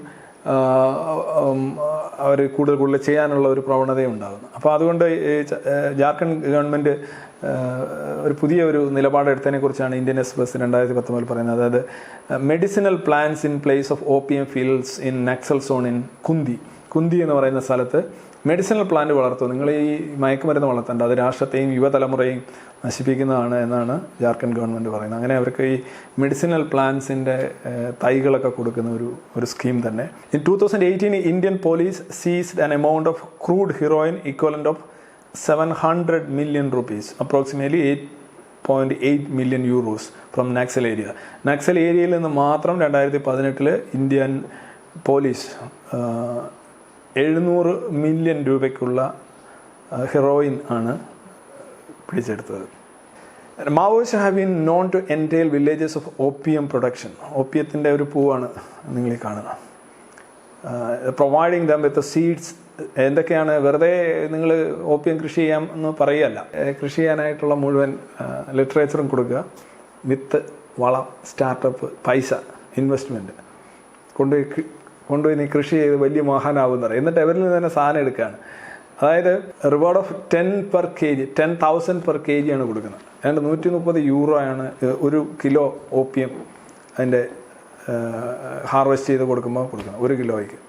എന്നിട്ട് അവന് ചുറ്റുമൊക്കെ ഇവരെ മുഴുവൻ ഇത് റിഫൈൻ ചെയ്ത് അതിൻ്റെ സാധനം ഉണ്ടാക്കുന്ന കമ്പനികളും ചുറ്റും. ഇത് മാത്രമല്ല, ഹാർവെസ്റ്റ് അതേ കണക്കല്ലല്ലോ ഉപയോഗിക്കുന്നത്, ഇതിൻ്റെ റിലേറ്റഡ് കമ്പനികളും ഉണ്ടാക്കുകയാണ്. അപ്പോൾ 10,000 രൂപ 1 കിലോയ്ക്ക് വെച്ച് വാങ്ങിച്ചിട്ട് ഇവന്മാർ കൊണ്ടുവന്ന് 50,000 രൂപയ്ക്ക് മുംബൈയിൽ വിൽക്കും. അപ്പോൾ 1 കിലോയിൽ തന്നെ 40,000 രൂപയുടെ ലാഭം. ഇതൊക്കെ ഈ ഫണ്ടിനായിട്ട് ഉപയോഗിക്കും. ഇത് ശരിക്കും ഇതൊരു പരമ്പരാഗത ടെററിസ്റ്റ് രീതിയാണ്. മിക്കവാറും ഒരുപാട് ഓർഗനൈസേഷൻസ് അവർക്ക് പിന്നെ ഈ ധാർമ്മികത അല്ലെ പറയുന്നത് narcotics is A dirty business എന്നുള്ള വാദം ഇല്ല. അത് LTTEക്കും ഇല്ല, അല്ലെങ്കിൽ താലിബാനും ഉണ്ടായിരുന്നില്ല, ISനും ഒരു സംഘടനയ്ക്കും ഇത്തരത്തിലുള്ള രഹസ്യാത്മകമായിട്ടുള്ള വിധ്വംസക പ്രവർത്തനങ്ങളും ഭീകര പ്രവർത്തനങ്ങളും നടത്തുന്ന ഒരു സംഘടനകൾക്കും ഈ മയക്കുമരുന്ന് ഇല്ല. ഈ യഥാർത്ഥ താലിബാനൊക്കെ മയക്കുമരുന്നിന് എതിരാണ്. എന്നിട്ട് പോലും ഒരു ഘട്ടത്തിൽ അവർ പലപ്പോഴും ഷോ ഒക്കെ കാണിക്കാറുണ്ട്. ഇത് ഈ പോപ്പി ചെടികളൊക്കെ നശിപ്പിച്ച് ഷോ കാണിക്കാറുണ്ടെങ്കിലും അവർ അതിൽ നിന്ന് ഒരുപാട് പൈസ ഉണ്ടാക്കി എന്നുള്ള ഒരുപാട് റിപ്പോർട്ടുകൾ ഉണ്ടാക്കുന്നുണ്ട്. പൈസ വരുന്നത് തന്നെ എല്ലാവർക്കും ആവശ്യമുണ്ട്. ഇത് കടത്തുമ്പോൾ 2 രീതിയിലാണ്. ഒന്ന് അവർക്ക് പണം കിട്ടും, മറ്റൊന്ന് ഇത് വാങ്ങിച്ച് കഴിക്കുന്ന രാജ്യങ്ങളിലെ മനുഷ്യരുടെ സെൻസിബിലിറ്റിയും സെൻസിറ്റിവിറ്റിയും എല്ലാം നശിക്കുകയും ചെയ്യും.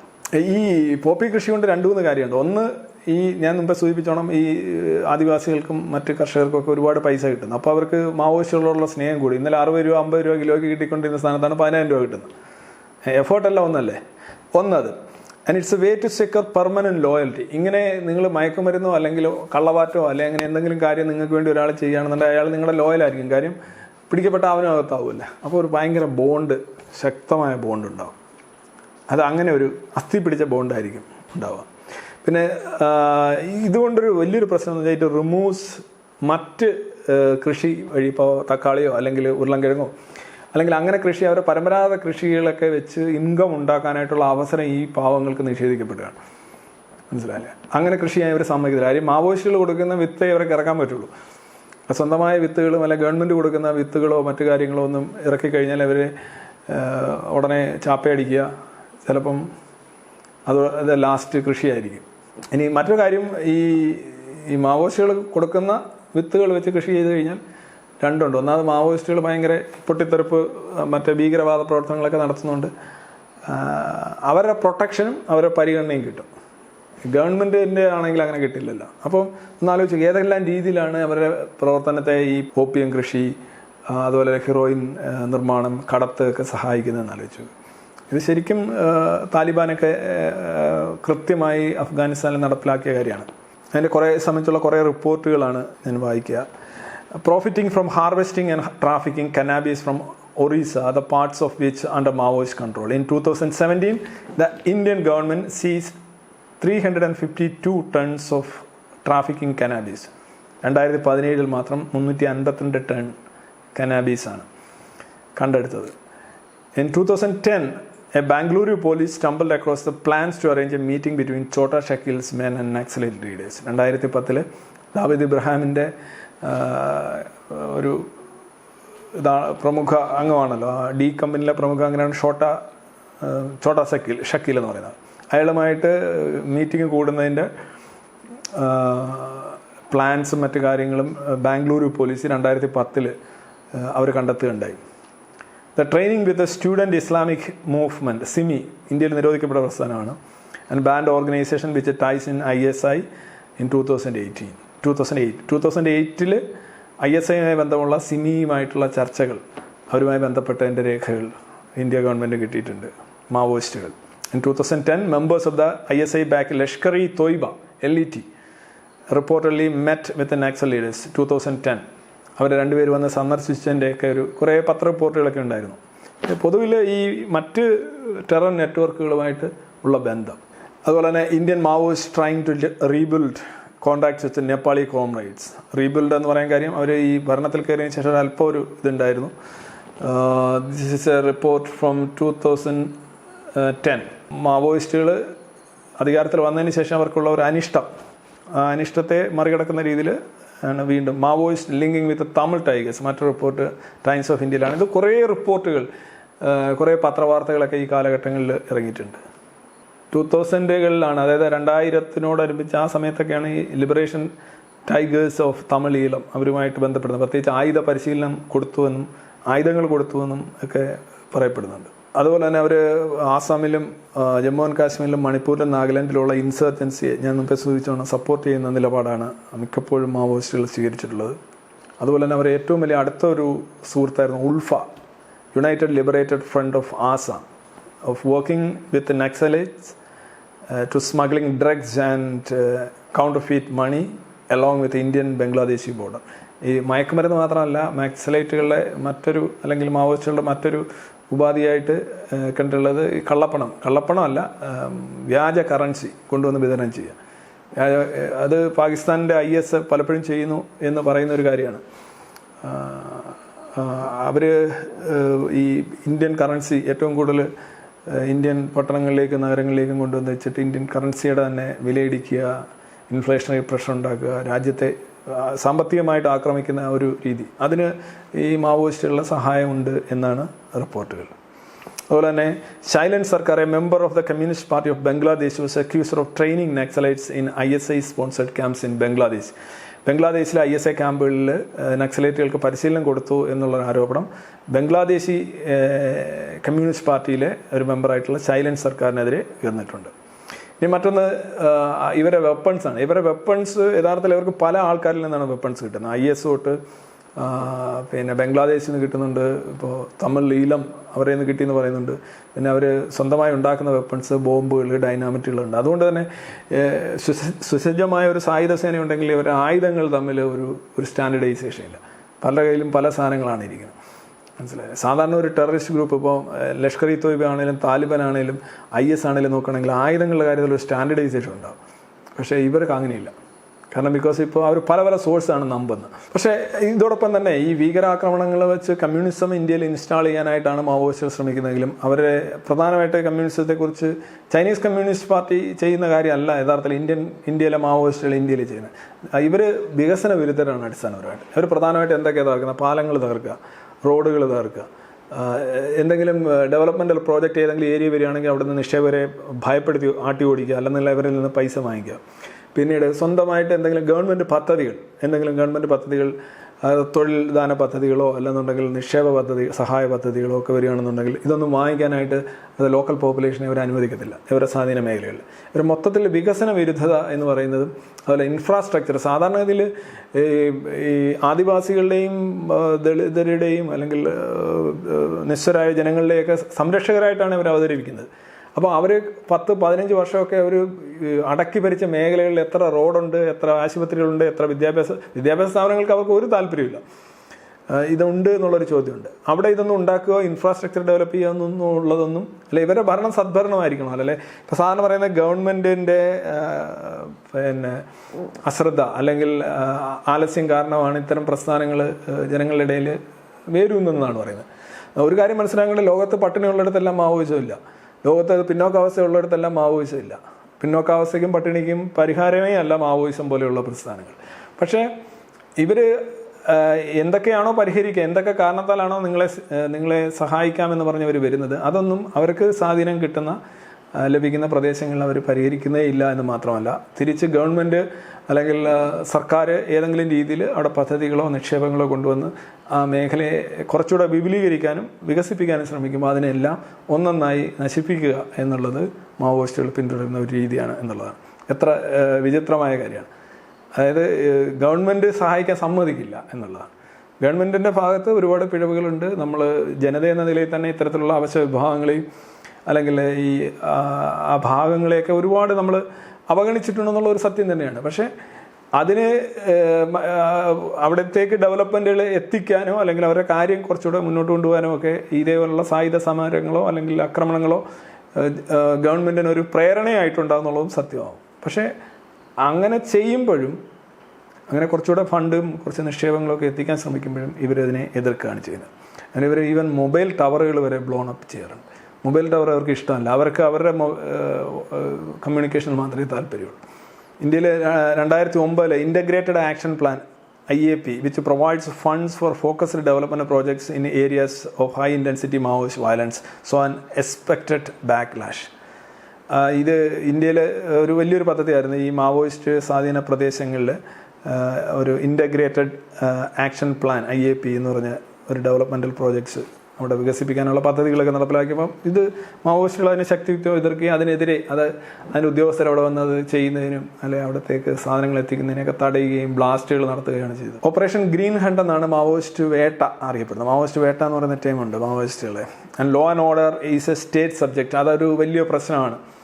പലപ്പോഴും ഈ മാവോയിസ്റ്റുകൾ ഇത്രയും സംസ്ഥാനങ്ങൾ ബാധിച്ചുകൊണ്ട് അവരുടെ സ്വാധീനം നിലനിൽക്കുന്നു. അതോടൊപ്പം തന്നെ അവർ വിദേശ രാജ്യങ്ങളുമായിട്ടും വിദേശ രാജ്യങ്ങളിലെ സംഘടനകളുമായിട്ടും അവർക്ക് ബന്ധമുണ്ട്. അപ്പോഴും ഇവരെ പൊരുതുന്നത് പോലീസുമായിട്ടാണ്. പോലീസ് എന്ന് പറയുന്നത് സ്റ്റേറ്റ് ഗവൺമെൻറ്റിൻ്റെ കീഴിലുള്ളതാണ്. അതുകൊണ്ടാണ് CRPF പോലെയുള്ള, അതുപോലെ തന്നെ ആർമി, യഥാർത്ഥത്തിൽ CRPF ആർമി ഒക്കെ തന്നെ ഈ പോലീസിന് മാവോയിസ്റ്റ് വിരുദ്ധ പോരാട്ടത്തിൽ സഹായവും പരിശീലനവും നൽകുന്നുണ്ട്.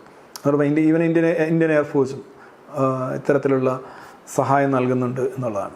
ഡയറക്റ്റായിട്ടല്ല, ഇൻഡയറക്റ്റായിട്ട് മാവോയിസ്റ്റുകൾ അല്ലെ. ഇപ്പോൾ ഇന്ത്യൻ എയർഫോഴ്സ് കൊണ്ടുവന്നപ്പോൾ ഇന്ത്യയുടെ കാടുകളിൽ ബോംബിടാൻ പറ്റില്ല. ഇന്ത്യൻ ജനതയ്ക്കെതിരെ ഇന്ത്യക്ക് തന്നെ പ്രവർത്തിക്കാൻ കഴിയില്ല. നമ്മുടെ ടാക്സ് പേരുടെ പൈസ വാങ്ങിച്ചിട്ട് ഇന്ത്യക്കാരെ തന്നെ കൊല്ലുക, അങ്ങനെ ഒരു പ്രശ്നമുണ്ട്. അപ്പോൾ ഗവൺമെൻറ്റിന് ഒരുപാട് പരിമിതികളും ഒരുപാട് ലിമിറ്റേഷൻസും ഒരുപാട് നിയന്ത്രണങ്ങളും പാലിക്കേണ്ടതായിട്ടുണ്ട്. പക്ഷേ മാവോയിസ്റ്റുകൾക്ക് അതൊന്നും ആവശ്യമില്ല. അവർക്ക് നിയമം പാലിക്കുക എന്ന് പറയുമ്പോൾ ആരുടെ നിയമം എന്നൊരു ചോദ്യം വരും, ഭരണഘടന എന്ന് പറയുമ്പോൾ ആരുടെ ഭരണഘടന എന്നൊരു ചോദ്യം വരും. ഇത് രണ്ടും മാവോയിസ്റ്റുകൾ അംഗീകരിക്കുന്നില്ല. അതുപോലെ തന്നെ മാവോയിസ്റ്റുകളുമായിട്ട് ബന്ധപ്പെട്ടുള്ള മേഖലയിൽ നടത്തുന്ന പല റെയ്ഡുകളും, CRPFൻ്റെ റെയ്ഡുകളും ഒക്കെ, അതുമൂലം ഒരുപാട് എക്സ് ജുഡീഷ്യൽ കില്ലിങ്, ആളുകളെ വെടിവെച്ച് കൊന്നിട്ടുണ്ട്. അതിനാൽ സിവിലിയൻസാണ് കൂടുതൽ കൊല്ലപ്പെട്ടിട്ടുണ്ട്. ഈവൻ ആദിവാസികൾ തന്നെ ഗവൺമെൻറ്റിൻ്റെ തോക്കിനിരയായിട്ടുണ്ട്. സ്വാഭാവികമായിട്ട് ഒരു പോരാട്ടത്തിൽ വരുമ്പോൾ കാശ്മീരിലെ കാര്യം പറയുന്നതുകൊണ്ട് തന്നെയാണ് മനുഷ്യാവകാശ ലംഘനം സ്റ്റേറ്റിൻ്റെ ഭാഗത്തു നിന്നും ഉണ്ടായിട്ടുണ്ടെന്നുള്ളത്. ഈ ഓപ്പറേഷൻ ഗ്രീൻ ഹണ്ട് എന്ന് പറയുന്നത് യഥാർത്ഥത്തിൽ ഇന്ത്യ ഗവൺമെൻറ് അങ്ങനെ അവകാശപ്പെടുന്നില്ല. പത്രങ്ങളും മീഡിയയൊക്കെയാണ് അതിനെ അങ്ങനെ പറയുന്നത്. 25 ഇത് നിങ്ങൾ ഹിന്ദുസ്ഥാൻ ടൈംസിലെ റിപ്പോർട്ടാണ്. 25 CRP men ambushed in Sukma jungle highway. Why the place in Chhattisgarh is a graveyard of force. ഇന്ത്യയിലെ പാരാമിലിറ്ററി ഫോഴ്സിൻ്റെ ശവക്കല്ലറ അല്ലെങ്കിൽ ഇതായിട്ടാണ്, ഗ്രേവിയാർഡായിട്ടാണ് ആ പ്ലേസ് ഛത്തീസ്ഗഡിലെ സുക്കും ജംഗിൾ ഹൈവേ. അതിലൂടെയൊക്കെ വണ്ടി ഓടിച്ച് പോവുക എന്ന് പറഞ്ഞു കഴിഞ്ഞാൽ എപ്പോഴാണ് മേളിലോട്ട് തെറിച്ച് പോകുകയെന്ന് അറിയത്തില്ല. 25 പേരെ കൊന്നു. ഈ റിപ്പോർട്ട് ഇൻ 2017 റിപ്പോർട്ടാണ്.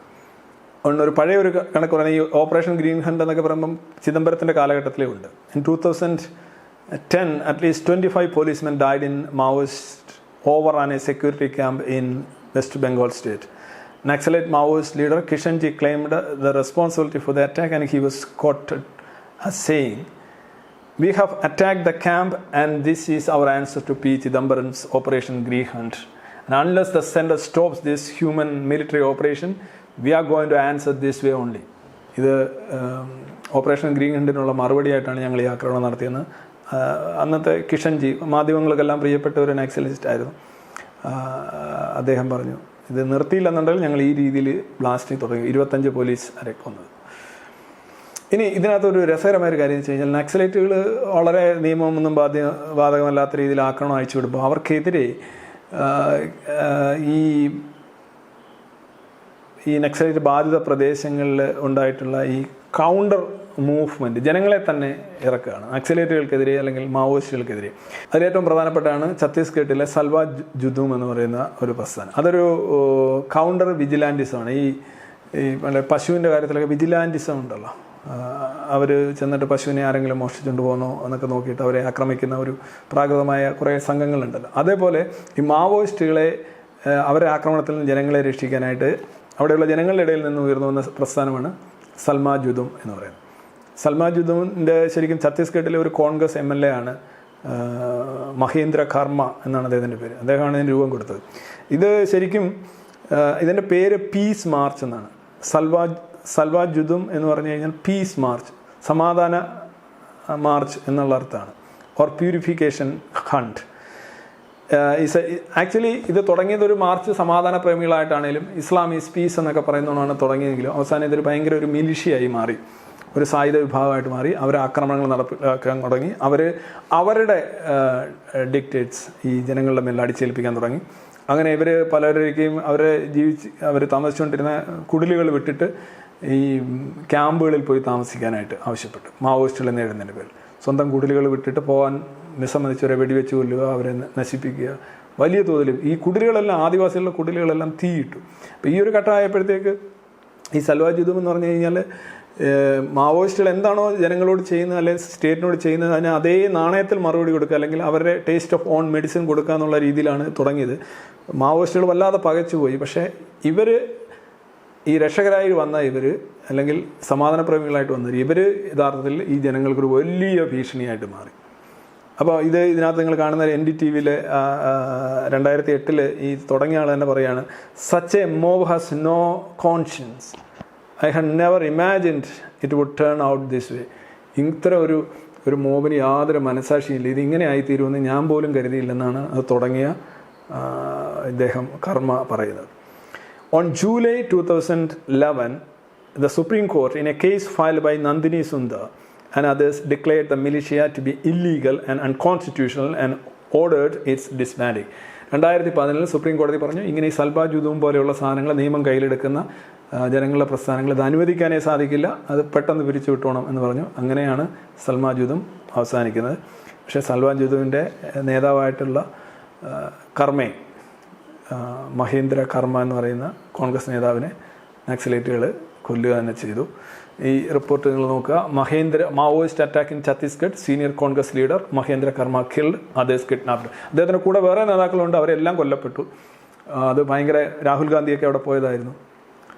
അപ്പോൾ ആ റിപ്പോർട്ടാണ്. Bastar attack, revenge of Salwa Judum and the operation of Green Hunt says Maoist. ഇത് ടൈംസ് ഓഫ് ഇന്ത്യയിലെ റിപ്പോർട്ടാണ്. ബസ്തർ എന്ന് പറയുന്ന ബസ്തർ അറ്റാക്ക്, ഈ മഹേന്ദ്ര കർമ്മയും കോൺഗ്രസ് നേതാക്കളും എല്ലാം പോകുന്ന ആ വാഹനങ്ങൾ മുഴുവൻ തെറിപ്പിക്കാതെ വരും. അത് ഗ്രീൻ ഹണ്ടിനുള്ള പ്രതികാരമെന്നാണ് മാവോയിസ്റ്റുകൾ പറയുന്നത്. ആ റിപ്പോർട്ടാണ്. ഡിസ്പ്ലേസ്മെൻറ്റ് ഇഷ്യൂസാണ് പ്രധാനമായിട്ടും ഈ ചൂണ്ടിക്കാണിക്കപ്പെടുന്ന ഒരു കാര്യം. അതായത് വികസന പ്രവർത്തനങ്ങൾ, വികസന പദ്ധതികൾ ഈ ഉൾപ്രദേശങ്ങളിലൊക്കെ വരുമ്പോൾ അവിടുന്ന് ഡിസ്പ്ലേസ് ചെയ്യപ്പെടുന്ന ആളുകൾ, അവരുടെ ഒരു വിഷയമാണ്. അത് ഗവൺമെൻറ് എന്താ പറയുക, പല റിപ്പോർട്ടുകൾ ഇൻഡിപെൻഡൻറ്റ് സോഴ്സസ് പറയുന്നുണ്ട്, an estimated 10 million Adivasis have been displaced due to developmental project. കഴിഞ്ഞ 2 ദശകങ്ങളായിട്ടുള്ള 10 million ആദിവാസികൾ. കാര്യം ഈ ഖനിയൊക്കെയാണ് പ്രധാനമായിട്ട്, മറ്റുള്ള അവരുടെ പ്രശ്നങ്ങൾ പരിഹരിക്കുക. അപ്പോൾ ഖനി തുടങ്ങുന്നിടത്ത് അവിടെ ഇരിക്കുന്ന ആളുകളെ അവിടെ താമസിക്കാൻ അവർക്ക് പറ്റില്ല. അപ്പോൾ അവർക്ക് മറ്റ് സ്ഥലങ്ങൾ അവരെ മാറ്റി പാർപ്പിക്കേണ്ടി വരും. ഇത് വലിയ തോതിലുള്ള സംഘർഷവും. അപ്പോൾ ഇത്തരം പ്രസ്ഥാനങ്ങൾക്ക് ഇത് ചൂഷണം ചെയ്യാൻ സാധിക്കുന്നുണ്ടെന്നുള്ള. ഗവൺമെൻറ് എന്താണ് ഇതിനായിട്ടുള്ള ഇവരുടെ സമീപനം? അതൊരു ഹോളിസ്റ്റിക് അപ്രോച്ചാണ്. അതായത് ഈ മാവോയിസ്റ്റ് ഭീഷണി എങ്ങനെ ഇല്ലാതാക്കാൻ നോക്കുമ്പോൾ വെറും സൈനികമായിട്ട് മാത്രം ഒരു പരിഹാരം സാധ്യമല്ല, അല്ലേ? ഇപ്പോൾ തീ ഉണ്ടാക്കുന്ന കമ്പ് നശിച്ചു പോയാലും തീ ആളിപ്പടർന്നുകൊണ്ടേ ഇരിക്കും എന്നുള്ളതാണല്ലോ ഒരു വിപ്ലവ സിദ്ധാന്തം. അപ്പം സെക്യൂരിറ്റി വഴി മാത്രം ഇതിനെ ചെയ്യാൻ കഴിയില്ല. അപ്പോൾ സെക്യൂരിറ്റി ഒരു തലത്തിൽ, വികസനം വേറെ തലത്തിൽ, പിന്നീട് ഈ ഇവരുടെ ടോപ്പ് റാങ്കായിട്ടുള്ള ലീഡേഴ്സിനെ, ഉന്നത നേതാക്കളെ എലിമിനേറ്റ് ചെയ്യുക, പിന്നെ കുറേ നേതാക്കളെ കീഴടങ്ങാൻ പ്രേരിപ്പിക്കുക, അവർക്ക് ചെറിയൊരു ജയിൽ ശിക്ഷയും നല്ലൊരു സാമ്പത്തിക വാഗ്ദാനവും സുരക്ഷിതത്വവും വാഗ്ദാനം ചെയ്യുക. പിന്നെ അതുപോലെ തന്നെ ഇവരുടെ ഇടയിൽ ബോധവൽക്കരണം നടത്തുക. ദർ ആർ സോ മെനി, എല്ലാം കൂടെ ചേർന്നൊരു ഹോളിസ്റ്റിക് ചികിത്സ എന്നൊക്കെ കേട്ടിട്ടില്ലേ? ഇച്ചിരി ആയുർവേദം, ഇച്ചിരി മെഡിസിൻ, ഇച്ചിരി ധ്യാനം, ഇച്ചിരി ഇംഗ്ലീഷ് മെഡിസിൻ, ഇച്ചിരി അത് ഇത് എല്ലാം കൂടെ ഇച്ചിരി ആ ഒരു ഇതാണ് ഹോളിസ്റ്റിക്, എല്ലാം കൂടെ കണക്കിലെടുക്കുന്നത്. അപ്പോൾ ഗവൺമെൻറ്റിൻ്റെ നയം എന്ന് പറഞ്ഞാൽ ഈ മാവോയിസ്റ്റുകളെ കണ്ടെയ്ൻ ചെയ്യാനായിട്ട് സൈനിക നടപടി മാത്രമല്ല, പല തലങ്ങൾ മൾട്ടി ഡയമെൻഷനലായിട്ട്, അതാണ് ഹോളിസ്റ്റിക് അപ്രോച്ച് എന്ന് പറയുന്നത്. In the areas of security, development, ensuring rights and entitlement, അതുപോലെ തന്നെ ഭൂമിയിൽ ഈ കാട്ടിൽ കയറി തേനെടുക്കാനും അവിടെ വിഭവങ്ങൾ ശേഖരിക്കാനും ഒക്കെ ആദിവാസികൾക്ക് അവകാശം കൊടുക്കുക, അവരുടെ സ്ഥലത്തിന് പട്ടയം കൊടുക്കുക, അവർക്ക് കാട്ടിൽ കൂടുതൽ സവിശേഷമായ അധികാരങ്ങൾ കൊടുക്കുക, എൻ്റർടൈൻമെൻ്റ് ആയിട്ടുള്ള അത് സംബന്ധിച്ചൊക്കെ കൊടുക്കുക. അങ്ങനെ improvement of governance and public perceptions, കുറച്ചുകൂടെ മികച്ച ഒരു പബ്ലിക് പെർസെപ്ഷൻ ഈ ഇവരുടെ ജീവിതത്തെക്കുറിച്ച് കീപ്പ് ചെയ്യുക, മെയിൻറ്റെയിൻ ചെയ്യുക, അവരുടെ കൾച്ചറെ സംരക്ഷിക്കുക. അപ്പോൾ ഒരു മൾട്ടി ഡയമെൻഷനലായിട്ടുള്ള ഒരു പ്രോഗ്രാമാണ് ഗവൺമെൻറ്റുകൾ തയ്യാറാക്കിയിട്ടുള്ളത്. എത്രമാത്രം നടപ്പിലാക്കിയിട്ടുണ്ട് എന്നുള്ളത് വേറൊരു കാര്യം. അതിൽ പ്രധാനപ്പെട്ട ഒരു കാര്യമാണ് നരേഗ എന്ന് പറയാവുന്നത്, national rural employment guarantee act.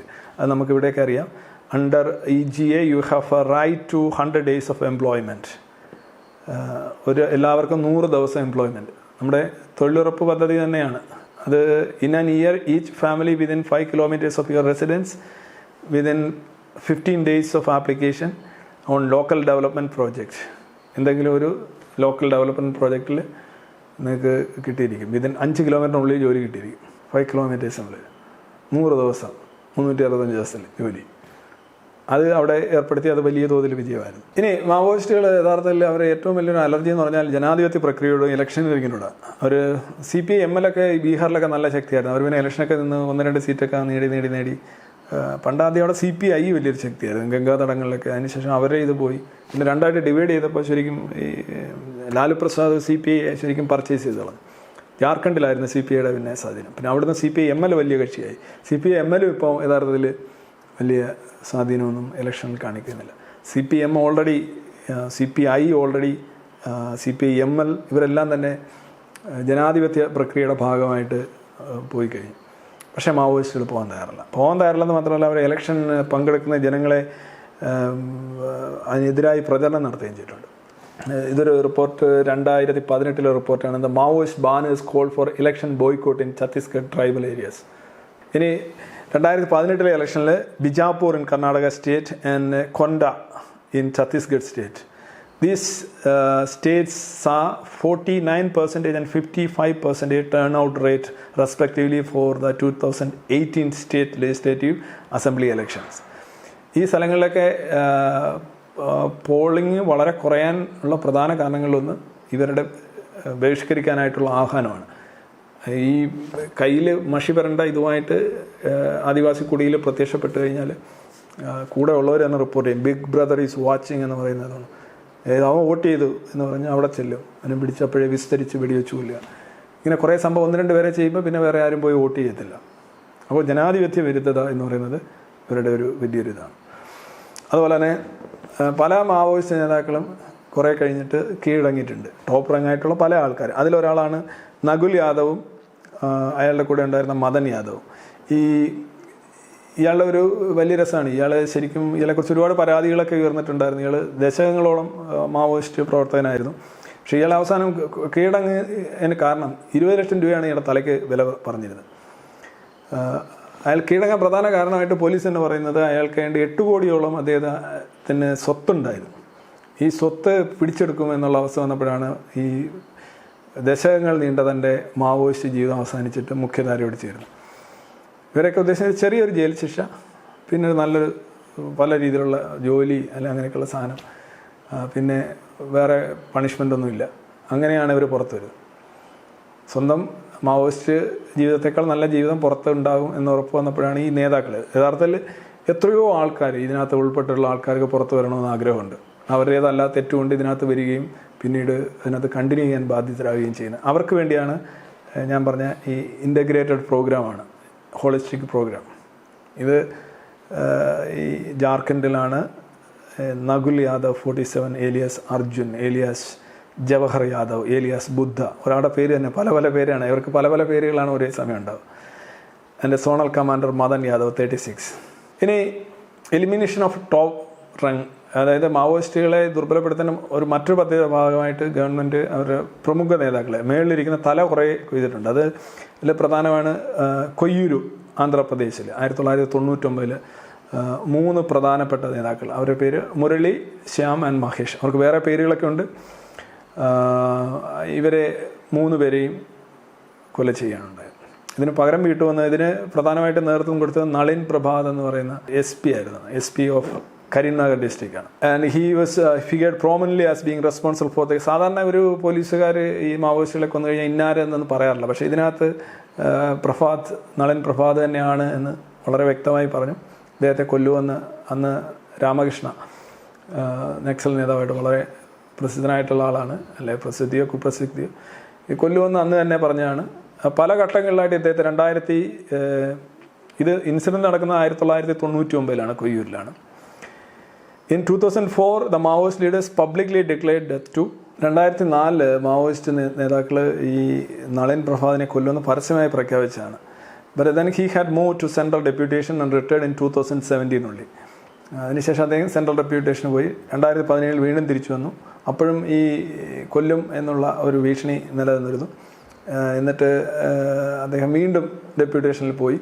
ഇപ്പോൾ വീണ്ടും തിരിച്ചു വന്നിട്ട് now he has returned as again being made the charge of operation of CRPF. ഇത് മറ്റേ സൽമാൻ റഷ്ദിയുടെ പുള്ളിയുടെ മേലിലുള്ള ഫത്വ പോലെയായിപ്പോയി. ഇത്രയും ദശകങ്ങളായിട്ട് സൽമാൻ റഷ്ദിയെ ബ്രിട്ടീഷ് പോലീസ് അയ്ത്തുല്ല കൊമേനിയുടെ ഫത്വയ്ക്കെതിരെ രക്ഷിച്ചു നിർത്തുന്നു. അതുപോലെ തന്നെ പല പോലീസുകാരെയും കൊന്ന് മാവോയിസ്റ്റുകൾ പറഞ്ഞ സമയത്ത് തന്നെ കൊന്നിട്ടുണ്ട്. ഇപ്പോൾ തന്നെ കർമ്മ, ഫോർ എക്സാമ്പിൾ മഹേന്ദ്ര കർമ്മ എന്ന് പറയുന്ന സൽമാൻ ജുദുവിൻ്റെ ഫൗണ്ടറെ കൊന്നു. അതൊരു പ്രതികാരമാണ്, വളരെ പ്രതികാര മനസ്ഥിതി ഉള്ളവരാണ്. പക്ഷേ ഈ പുള്ളി നളിൻ പ്രഭാത് എന്നുള്ളത് പുള്ളി ഇപ്പോഴും കഴിഞ്ഞ 20 വർഷമായിട്ട് ഈ നക്സലേറ്റ് വേട്ട അല്ലെങ്കിൽ മാവോയിസ്റ്റ് വേട്ട എന്നൊക്കെ നമ്മൾ പറയുന്ന അതിൻ്റെ ഹെഡായിട്ട് തന്നെ തുടരുകയാണ്. രാജ്യത്തിനെ ഏൽപ്പിക്കുന്ന ആഘാതം, സാമൂഹ്യ വിരുദ്ധത, ഇതിനെതിരേക്കുള്ള പോരാട്ടമാണ് താൻ നയിക്കുന്നതെന്ന് പുള്ളി എഴുതിയിട്ടുണ്ട്. കഴിഞ്ഞ കുറേ വർഷങ്ങളായിട്ട് നിങ്ങൾ ഈ കാണുന്ന 2007 2013 ഈ ചുവപ്പൻ ഇടനാഴിയുടെ വ്യാപ്തിയും അതിൻ്റെ കാഠിന്യമാണ്.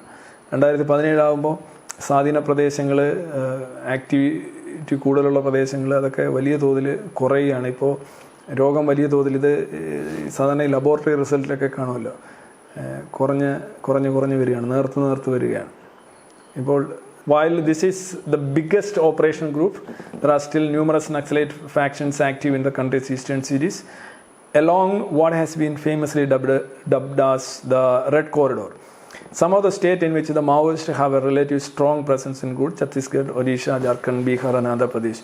ഇത് ഇവരെ സ്വാധീന പ്രശ്നം സിവിയർലി എഫക്റ്റഡ് 2007 നോക്കുകയാണെന്നുണ്ടെങ്കിൽ സിവിയർലി എഫക്റ്റഡ് 51 ജില്ലകളായിരുന്നു, മോഡറേറ്റ്ലി എഫക്റ്റഡ് 19 ജില്ലകളായിരുന്നു, മാർജിനലി അഫക്റ്റഡ് 62 ജില്ലകളായിരുന്നു, ത്രെട്ടിലുള്ളത് 34 ജില്ലകളായിരുന്നു. ഇത് 2013 ആകുമ്പോൾ സിവിയർലി അഫക്റ്റഡ് 51 നിന്ന് 12 കുറയുന്നു, മോഡറേറ്റ്ലി അഫക്റ്റഡ് 19 നിന്ന് 14 ആകുന്നു, മാർജിനലി അഫക്റ്റഡ് 62 നിന്ന് 92 ആകുന്നു. അപ്പം കൂടുതലും സ്വാധീനം കുറഞ്ഞ് വരികയാണ് 2013. കഴിഞ്ഞ 7 വർഷമായിട്ട് ഈ സ്വാധീനം വീണ്ടും കുറയുന്നതായിട്ടാണ് നമ്മൾ കാണുന്നത്. എപ്പോഴും ഞാൻ മുമ്പ് സൂചിപ്പിച്ചതുപോലെ ഈ മാവോയിസ്റ്റുകളും സർക്കാരുമായിട്ടുള്ള പോരാട്ടത്തിൽ എപ്പോഴും ബലിയാടുകളാകുന്നത് ലോക്കൽ പോപ്പുലേഷനാണ്, ആദിവാസികളോ അല്ലെങ്കിൽ അവിടെയുള്ള കർഷകരുമാണ്. Out of 109 civilian casualties in Naxalite related incident in 2018, 61 were executed. 61 പേരെയാണ് വെടിവെച്ച് കൊന്നത്. From January to June 2019, out of the 37 civilian casualties, 22 were executed for being police informant. പോലീസിന് മൊഴി അല്ലെങ്കിൽ വിവരം കൊടുത്തു എന്നുള്ള ഒരൊറ്റ കാരണത്താലാണ് ഇവരെല്ലാം വെടിവെച്ച് കൊല്ലുന്നത്. ഇത് നിങ്ങൾക്കറിയാം, ഇവരെ രക്ഷിക്കാനായിട്ട് വന്ന മാവോയിസ്റ്റുകൾക്കെതിരെ ലോക്കൽ പോപ്പുലേഷനും ആദിവാസികളും തിരിയുന്ന ഒരുപാട് ഉദാഹരണങ്ങൾ കഴിഞ്ഞ 10 വർഷം പലയിടങ്ങളിലായിട്ട് കാണുന്നുണ്ട്. ഇത് 2019 വിശാഖപട്ടണത്ത് tribal families take out rally against Maoist violence. Maoist വയലൻസിനെതിരെ അവിടെയുള്ള ജനങ്ങൾ തന്നെ റാലി നടത്തുന്നതാണ്. About 600 tribal families affected by Maoist took out a rally in Madigaravu by holding placards. The placards displayed the extent to which they had suffered in their lives due to Maoist movement. 600 tribal ഫാമിലീസാണ് പ്രകടനം നടത്തുന്നത്. അവരെ ഒരു dear Maoist let's leave എന്നാണ് അവർ പറയുന്നത്. അതുപോലെ തന്നെ Indian എക്സ്പ്രസിൻ്റെ ഒരു റിപ്പോർട്ടാണ് 2018 November 10th.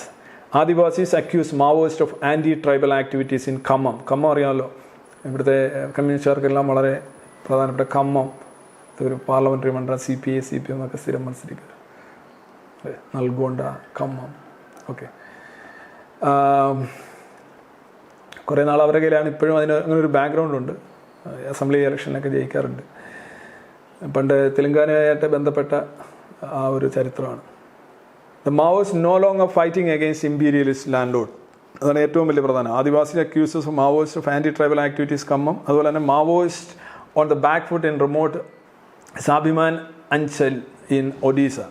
ഒഡീസയിലും ആന്ധ്രാപ്രദേശിലും അതുപോലെ മഹാരാഷ്ട്രയിലും ഛത്തീസ്ഗഡിലും എല്ലാം തന്നെ മാവോയിസ്റ്റ് സ്വാധീന പ്രദേശങ്ങളിൽ അവിടെയുള്ള മനുഷ്യർ ഇവർക്കെതിരെ രംഗത്ത് വരുന്നതിൻ്റെ വാർത്തകളാണ് ഈ കാണുന്നത്. അത് 2015 ശേഷം ഇത് വളരെ വ്യാപകമാണ്. അവർക്ക് രക്ഷ നേടണം. അവർ ഹോസ്റ്റേജ് പോലെയാണ് അവർ, മനസ്സിലായില്ലേ? ഇപ്പോൾ മാവോയിസ്റ്റുകൾ ലാൻഡ് ലോഡ്സിനെതിരെ ഒന്നും യാതൊരു സമരമില്ല. ജന്മികൾക്കെതിരെയുള്ള സമരം, അല്ലെ ഭൂമി വിതരണം, ഇതൊക്കെയാണ് അവർ ആദ്യം പറഞ്ഞത്. ഭൂമി വിതരണം, എല്ലാവർക്കും കൃത്യമായി വിതരണം നടത്തുക, ലാൻഡ് റിഫോംസ് ഉണ്ടാക്കുക, നടപ്പിലാക്കുക, ഇതൊക്കെയാണ് തങ്ങളുടെ ലക്ഷ്യം എന്ന് പറഞ്ഞവർ ഇപ്പോൾ അതിനെക്കുറിച്ചൊന്നും മിണ്ടുന്നില്ല. അവരിപ്പോൾ പ്രധാനമായിട്ട് ചെയ്യുന്നത് ഇൻസ്റ്റഡ് ഡേ വികസനം തടയുക, പെർപ്പച്വൽ പോവർട്ടി ആൻഡ് മാർജിനലൈസേഷൻ. അങ്ങനെ വികസനം തടഞ്ഞുകൊണ്ട് ഈ പോപ്പുലേഷൻ്റെ അവരുടെ മാർജിനലൈസേഷൻ, പാർശ്വവൽക്കരണം വർദ്ധിപ്പിക്കുക, അവരെ അതുപോലെ തന്നെ അവരുടെ എന്താ പറയുക ദാരിദ്ര്യം അതും കൂടുതൽ ആഴം കൂട്ടുകയാണ് അവർ ചെയ്യുന്നത്. മൊത്തത്തിൽ മാവോയിസ്റ്റ് മൂവ്മെൻറ്റിന് ഇതിൻ്റെ കഴിഞ്ഞ ഒരു 10 വർഷമായിട്ട് ഇന്ത്യയിൽ നഷ്ടപ്പെട്ടു വരികയാണ്. അവരെ പ്രഹരശേഷി നഷ്ടപ്പെട്ടു വരികയാണ്. അത് കൺസിസ്റ്റൻ്റ്. ഞാൻ പറഞ്ഞ പല രീതിയിലുള്ള എന്തൊക്കെ പ്രധാന കാരണങ്ങളിലേക്കൊന്ന് പോകണമെങ്കിൽ liberalisation and privatisation, globalisation policies of the government. Narasimha Rao തൊട്ട് അതിൻ്റെ കാരണം തുടങ്ങുകയാണ്. അതുപോലെ തന്നെ rise of middle class, Indian middle class വളരെ ശക്തമായി മിഡിൽ ക്ലാസ് ഇന്ത്യയിൽ വന്നു. പോവർട്ടി അലീവിയേഷൻ, ഇതൊക്കെ ഒരു വസ്തുതാപരമായിട്ടുള്ള കാര്യമാണ്. The opening up of private job market and rapid computerisation. Then കുട്ടികൾ, ഇപ്പോൾ വിദ്യാർത്ഥികളെയും യൂണിവേഴ്സിറ്റി സ്റ്റുഡൻസിനെയാണല്ലോ കുറേ നാൾ കിട്ടിയിരുന്നത്. അതിപ്പോൾ അങ്ങനെ കിട്ടുന്നില്ല. കരിയറിസം അവരിൽ കൂടുതൽ സ്വാധീനം ചെലുത്തി. അവർ കൂടുതൽ ജോലി, വിദ്യാഭ്യാസം എന്നുള്ള രീതിയിലേക്ക് പോകാൻ തുടങ്ങി. Only the illiterate and the semi illiterate joining the Maoist movement now. ഇപ്പോൾ പഴയ കണക്കുള്ള ബുദ്ധിജീവികളും വിദ്യാസമ്പന്നരും ഒന്നും മാവോയിസ്റ്റ് മൂവ്മെൻറ്റിൽ വരുന്നില്ല. അക്ഷരാഭ്യാസം ഇല്ലാത്തവരും സെമി ഇല്ലിറ്ററേറ്റ് ആയിട്ടുള്ള ആൾക്കാരുമാണ് കൂടുതൽ. The underground cadre resorted to unbridled violence. അത് മറ്റൊന്നാണ്. അവരുടെ താഴെത്തട്ടിലുള്ള കേഡേഴ്സ് അവർ അൺബ്രിഡിൽഡ്, കടിഞ്ഞാണില്ലാത്ത ആക്രമണം അഴിച്ചുവിടാൻ തുടങ്ങി. ഇത് വലിയ തോതിലുള്ള പ്രശ്നങ്ങളുണ്ടാക്കി. The security forces began using violence to curb violence. Security force ഒരുപക്ഷെ 2005 വരെയൊക്കെ നോക്കുമ്പോൾ ഒരു ലിമിറ്റഡ് ആയിട്ടുള്ള ആക്രമണമായിരുന്നു. എങ്ങനെയാണ് സ്വന്തം ജനതയെ വേട്ടയാടുന്നത് എന്നുള്ളൊരു പ്രശ്നം ഉണ്ടായിരുന്നു. പക്ഷേ അതിനുശേഷം വയലൻസിനെ വയലൻസ് കൊണ്ട് നേരിടാൻ സെക്യൂരിറ്റി ഫോഴ്സ് തീരുമാനിക്കുന്നു. അതുപോലെ സൽമാ ജുദൂം പോലെയുള്ള പ്രതിരോധ പ്രവർത്തനങ്ങൾ, അല്ലെങ്കിൽ വിജിലാൻറ്റിസം അങ്ങനെ വരുന്നു. അത് മാവോയിസ്റ്റുകളെ വലിയ തോതിൽ ക്ഷീണിപ്പിച്ചിട്ടുണ്ട്. അതുപോലെ തന്നെ സറണ്ടർ ആൻഡ് റീഹാബിലിറ്റേഷൻ പോളിസി, ഈ മാവോയിസ്റ്റുകളെ തന്നെ ആകർഷിച്ചുകൊണ്ട് കീഴടങ്ങിയിട്ട് അവർക്കൊരു പുതിയ ജീവിതം കൊടുക്കുക. Then careful elimination of the top rank leaders. ഇതൊക്കെയാണ് ശരിക്കും മാവോയിസത്തിന് ഇന്ത്യയിൽ ഒരു വലിയ ഒരു തിരിച്ചടി കൊണ്ടുവന്നത്. ഇനി ലാസ്റ്റിൽ ഒരു കാര്യം കൂടി, ടൈംസ് ഓഫ് ഇന്ത്യയിൽ വന്ന റിപ്പോർട്ടാണ് 2013 women Maoist being sexually exploited in Chhattisgarh. ഇത് 2013 തന്നെ ഇന്ത്യ ടുഡേയിൽ വന്ന റിപ്പോർട്ടാണ്. Wife swapping, adultery, rapes, former woman Maoist, shocking revelations on the ultras. മാവോയിസ്റ്റുകളുടെ ഇടയിൽ സ്ത്രീകൾക്ക് നേരിടേണ്ടി വരുന്ന പ്രശ്നങ്ങളാണ്. സാധാരണ വിപ്ലവകാരികളാണ്, സമത്വമാണ്, ഭയങ്കര വിപ്ലവമൊക്കെ ആണെന്ന് പറയുന്നെങ്കിലും അവിടെ സ്ത്രീകൾ രണ്ടാം കിട ആയിട്ട് തന്നെയാണ്. എങ്ങനെയാണോ പാരമ്പര്യ സമൂഹത്തിൽ. ഇത് ഒരു ടീച്ചറാണ്, ഇവരുടെ പേര് ശോഭ മണ്ഡി എന്നാണ്. And it's a former Maoist militant who was command of about 30 armed Maoist writes in her book Ek Maovadi Ki Diary. ഒരു മാവോവാദിയുടെ ഡയറി എന്ന് പറയുന്നൊരു പുസ്തകം അവർ എഴുതി. That she gave up arms and she was repeatedly raped and assaulted by her fellow commanders for more than 7 years. 7 വർഷമായിട്ട് നിരന്തരം തൻ്റെ commanders തന്നെ റേപ്പ് ചെയ്തുകൊണ്ടിരിക്കുകയായിരുന്നു എന്നാണ്. 30 പേരാണ് ഇവരുടെ കീഴിൽ സൈനികർ. ഇവരൊരു കമാൻഡറാണ്, ഒരു ജൂനിയർ കമാൻഡറാണ്. അവരുടെ പേര് ശോഭ മണ്ഡി. ഒരു മണ്ടിയായി പോയി അവരെ ഒരു ഇതിനകത്ത് മാത്രമല്ല, ഈ സ്ത്രീകളൊക്കെ ഈ മുമ്പേ ഒരു യാദവ് കീഴടങ്ങിയ യാദവിൻ്റെ കാര്യം ഞാൻ പറഞ്ഞു, നകുൽ യാദവ്, അയാളെക്കുറിച്ച് തന്നെ ഒരുപാട് സ്ത്രീകൾ പരാതികളൊക്കെ പറയുന്ന വീഡിയോസും ഡോക്യുമെൻ്ററീസൊക്കെ ഉണ്ട്. അപ്പം ഈ ലീഡേഴ്സ് അവർ കല്യാണം ഓരോരുത്തർക്ക് കഴിച്ചു കൊടുക്കും പരസ്പരം, പക്ഷെ ലീഡേഴ്സിന് എല്ലാവരും അക്സസിബിൾ ആയിരിക്കണം.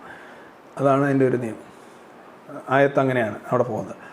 അപ്പോൾ ഇവരിപ്പോൾ ഒരു സ്കൂൾ ടീച്ചറാണ് വർക്ക് ചെയ്യുന്നത്. ഇവർ പറയുന്നത് 7 വർഷമായിട്ട് ഇവരെ, അപ്പോൾ അവരെ പുസ്തകത്തിൽ അവർ പറയുന്നൊരു കാര്യം, every women is seen as an object which would satisfy the lust of all male cadres. Male കേഡേഴ്സിൻ്റെ ലൈംഗിക പൂരണത്തിന് ആവശ്യമായിട്ടുള്ള ഒബ്ജക്റ്റുകളായിട്ടാണ്, വസ്തുക്കളായിട്ടാണ് എല്ലാ സ്ത്രീകളെയും ഈ മാവോയിസ്റ്റുകളുടെ ഉള്ളിൽ പരിഗണിക്കുന്നത്. അവരുടെ വാക്കുകളാണ്. The movement had lured me in 2003. 2003 ഈ മൂവ്മെൻറ്റ് എന്നെ ആകർഷിച്ചത്. By making me believe that men and women would be equal in the new order it tries to create. പുതുതായിട്ട് വരുന്ന സാമൂഹ്യ ക്രമത്തിൽ സ്ത്രീകളും പുരുഷന്മാർക്കും ഒരേ തുല്യ അവകാശങ്ങളൊക്കെ ആണെന്നാണ് ഞങ്ങളെപ്പോലുള്ളവർ വിശ്വസിച്ചിരുന്നത്, അല്ലെങ്കിൽ പറഞ്ഞു പഠിപ്പിച്ചത്. But what I experienced over there was horrifying, worse than the oppression that the women of rural India face. ഗ്രാമങ്ങളിലെ ഇന്ത്യയിലെ സ്ത്രീകൾ നേരിടുന്നതിനേക്കാൾ ഭീകരമായ പീഡനവും അവഗണനയും വിവേചനവുമാണ് ഞാൻ നക്സലൈറ്റുകൾക്കിടയിൽ, മാവോയിസ്റ്റുകൾക്കിടയിൽ നേരിട്ടതെന്നാണ് ശോഭ മണ്ഡി പറയുന്നത്. She is working as A school teacher now. അവരുടെ പുസ്തകമാണിത്, ഏക് മാവോ വാദി കി ഡയറി എന്നുള്ള പുസ്തകം. ഇത് അജിതയൊക്കെ പറഞ്ഞിട്ടുണ്ടല്ലോ. അജിതയുടെ തന്നെ ഒരു ഇൻ്റർവ്യൂവിനകത്ത് ഞാൻ ഒരിക്കൽ കേട്ടു. അവർ പറയുന്ന അഭിപ്രായങ്ങൾ പലപ്പോഴും ഈ പുരുഷ സഹപ്രവർത്തകർ പരിഗണിക്കുക, അതൊരു പെണ്ണല്ലേ പറയുന്നത് എന്നുള്ള. അതുപോലെ തന്നെ അവർക്കെതിരെ ലൈംഗിക ചൂഷണത്തിന് ശ്രമങ്ങളുണ്ടായിട്ടുണ്ടെന്നും അവർ പറയുന്നുണ്ട്. അതിവിടെ കേരളത്തിലെ കാര്യമാണ് പറഞ്ഞത്, വളരെ ചെറിയൊരു മൂവ്മെൻ്റ് ആയിട്ട് പോലും. അപ്പോൾ ഈ വലിയ പുരോഗമനവും വലിയ ഈക്വാലിറ്റിയും, ഇവരെല്ലാം ഈക്വാലിറ്റിക്ക് വേണ്ടി മരിക്കുമെന്നാണല്ലോ പറയുന്നത്. എല്ലാവർക്കും തുല്യം, സാമ്പത്തികമായ തുല്യം എന്നൊക്കെയാണ് പറയുന്നത്. പക്ഷേ ഈ ഒരു ജെൻഡറായിട്ടുള്ളൊരു ഈക്വാലിറ്റി പോലും ശരിക്കും അഡ്രസ്സ് ചെയ്യാനായിട്ടുള്ള ഒരു രാഷ്ട്രീയ പക്വത പോലും ഇല്ലാത്തവരാണ് ഇത്തരം പ്രസ്ഥാനങ്ങളിലെല്ലാം എന്നുള്ളത് ഇന്ന് വരുന്നത് എത്ര ഖേദകരമായ കാര്യമാണ്. ഇത് ഒരിടത്ത് മാത്രമുള്ള പ്രശ്നമല്ല. അപ്പം ഞാൻ ഇതുവരെ മാവോയിസ്റ്റുകളുടെ ഇന്ത്യയുടെ ഒരു ചരിത്രവും അവർ ഇപ്പോഴെത്തിയിരിക്കുന്ന അവസ്ഥയും, അത് യഥാർത്ഥത്തിൽ ഇതൊരു എന്താ പറയുക, ഒരു അപ്രോപ്രിയേഷൻ പൊളിറ്റിക്സാണ്. അപ്രോപ്രിയേഷൻ പൊളിറ്റിക്സ് എന്ന് പറയുമ്പോൾ ഈ വികസനം, വിദ്യാഭ്യാസം, ഹ്യൂമൻ റൈറ്റ്സ് ഇതെല്ലാം നിഷേധിക്കുക, എന്നിട്ട് ഇതെല്ലാം ഉണ്ടാക്കി തരാനായിട്ട് ഞങ്ങൾ വന്നിരിക്കുന്നു എന്ന് പറയുക, അവരെ ചീറ്റിംഗ്. നിങ്ങൾ ആരെയാണോ രക്ഷിക്കാൻ ഉദ്ദേശിക്കുന്നത്, ചിലർ പറയുന്നത് ഞങ്ങൾ സ്ത്രീകൾക്ക് വേണ്ടി മരിക്കാനും തയ്യാറാണ് എന്ന് പറഞ്ഞുകൊണ്ട് സ്ത്രീകളെ ചൂഷണം ചെയ്യുന്ന ആളുകൾ. അതേപോലെ തന്നെയാണ് ഇത് ആദിവാസികളെയും ദരിദ്ര ജനങ്ങളെയും അവർക്കെല്ലാം സ്വാഭാവികമായി കിട്ടണമെന്നെല്ലാം നിഷേധിച്ചുകൊണ്ട് അവരെ അവരാക്കി നിലനിർത്തുക. അവർ ഏത് അവസ്ഥയിലാണോ ഒരു രീതിയിൽ മുന്നോട്ട് പോകാനായിട്ട് അനുവദിക്കാതിരിക്കുക. ഈ വർഗീയവാദികളും ജാതിവാദികളും ഒക്കെ ചെയ്യുന്ന അതേ കാര്യം തന്നെയാണ് ഈ മാവോവാദികളും അവരുടെ ഇരകളോട് ചെയ്യുന്നത്. അവർക്ക് സ്വാതന്ത്ര്യം നിഷേധിക്കുക, ചിന്താ സ്വാതന്ത്ര്യം നിഷേധിക്കുക, അവരുടെ പുരോഗതി തടയുക, അവരെ ഇരകളാക്കുക എന്നും അതായിട്ട് തുടരുക, അവരിൽ നിന്ന് സ്വയം വളർന്നു വരിക. ഇതാണ് ശരിക്കും ഈ അപ്രോപ്രിയേഷൻ പൊളിറ്റിക്സിൻ്റെ ഒരു വലിയൊരു കാര്യം. ഇത് പലപ്പോഴും തെറ്റായ കാര്യങ്ങൾ പറഞ്ഞാണ് വിശ്വസിപ്പിക്കുന്നത്. ആളുകൾക്ക് പ്രതിരോധിക്കാൻ കഴിയുന്നില്ല. അതിനിങ്ങനെ ചൂഷണം ചെയ്തുകൊണ്ട് പോവുക. എന്നിട്ട് അതിൻ്റെ ഉള്ളിൽ നടക്കുന്ന കാര്യങ്ങളൊക്കെ ഇതാണ് ആത്യന്തികമായ വയലൻസ്. വയലൻസ് എന്ന് പറഞ്ഞാൽ അസഹിഷ്ണുതയിൽ നിന്ന് വരുന്നൊരു സാധനമാണ്. നിങ്ങൾ പറയുന്ന കാര്യം ശരിയാണ് നിങ്ങൾക്ക് ബോധ്യമുണ്ടെങ്കിൽ നിങ്ങൾ വയലൻസിലേക്ക് പോകേണ്ട കാര്യമില്ല, ഏത് തരത്തിലുള്ള വയലൻസിലേക്ക്. പക്ഷേ വയലൻസ് മാത്രം ലക്ഷ്യമിടുന്ന പ്രസ്ഥാനങ്ങൾ, മതങ്ങൾ, ജാതീയ ഗ്രൂപ്പുകൾ, ഇവയെല്ലാം തന്നെ യഥാർത്ഥത്തിൽ ഒരു ആധുനിക സമൂഹത്തെ സംബന്ധിച്ചിടത്തോളം വളരെ അസ്വീകാര്യമായിട്ടുള്ള കാര്യമാണ്. You cannot entertain such forces for long. അതാണ് മാവോയിസ്റ്റുകളുടെ കാര്യത്തിലും സംഭവിച്ചിട്ടുള്ളത്. അത് തന്നെയാണ് സംഭവിക്കേണ്ടത്. ആധുനിക സമൂഹം ഒറ്റപ്പെടുത്തേണ്ട, തള്ളിക്കളയേണ്ട ഒരു വിഭാഗം തന്നെയാണ് മാവോയിസ്റ്റുകൾ. പ്രധാനമായും ഇന്ത്യൻ മാവോയിസ്റ്റുകളുടെ പ്രവർത്തനം മറിച്ചൊരു വിലയിരുത്തൽ അസാധ്യമാക്കുന്നു. Thank you.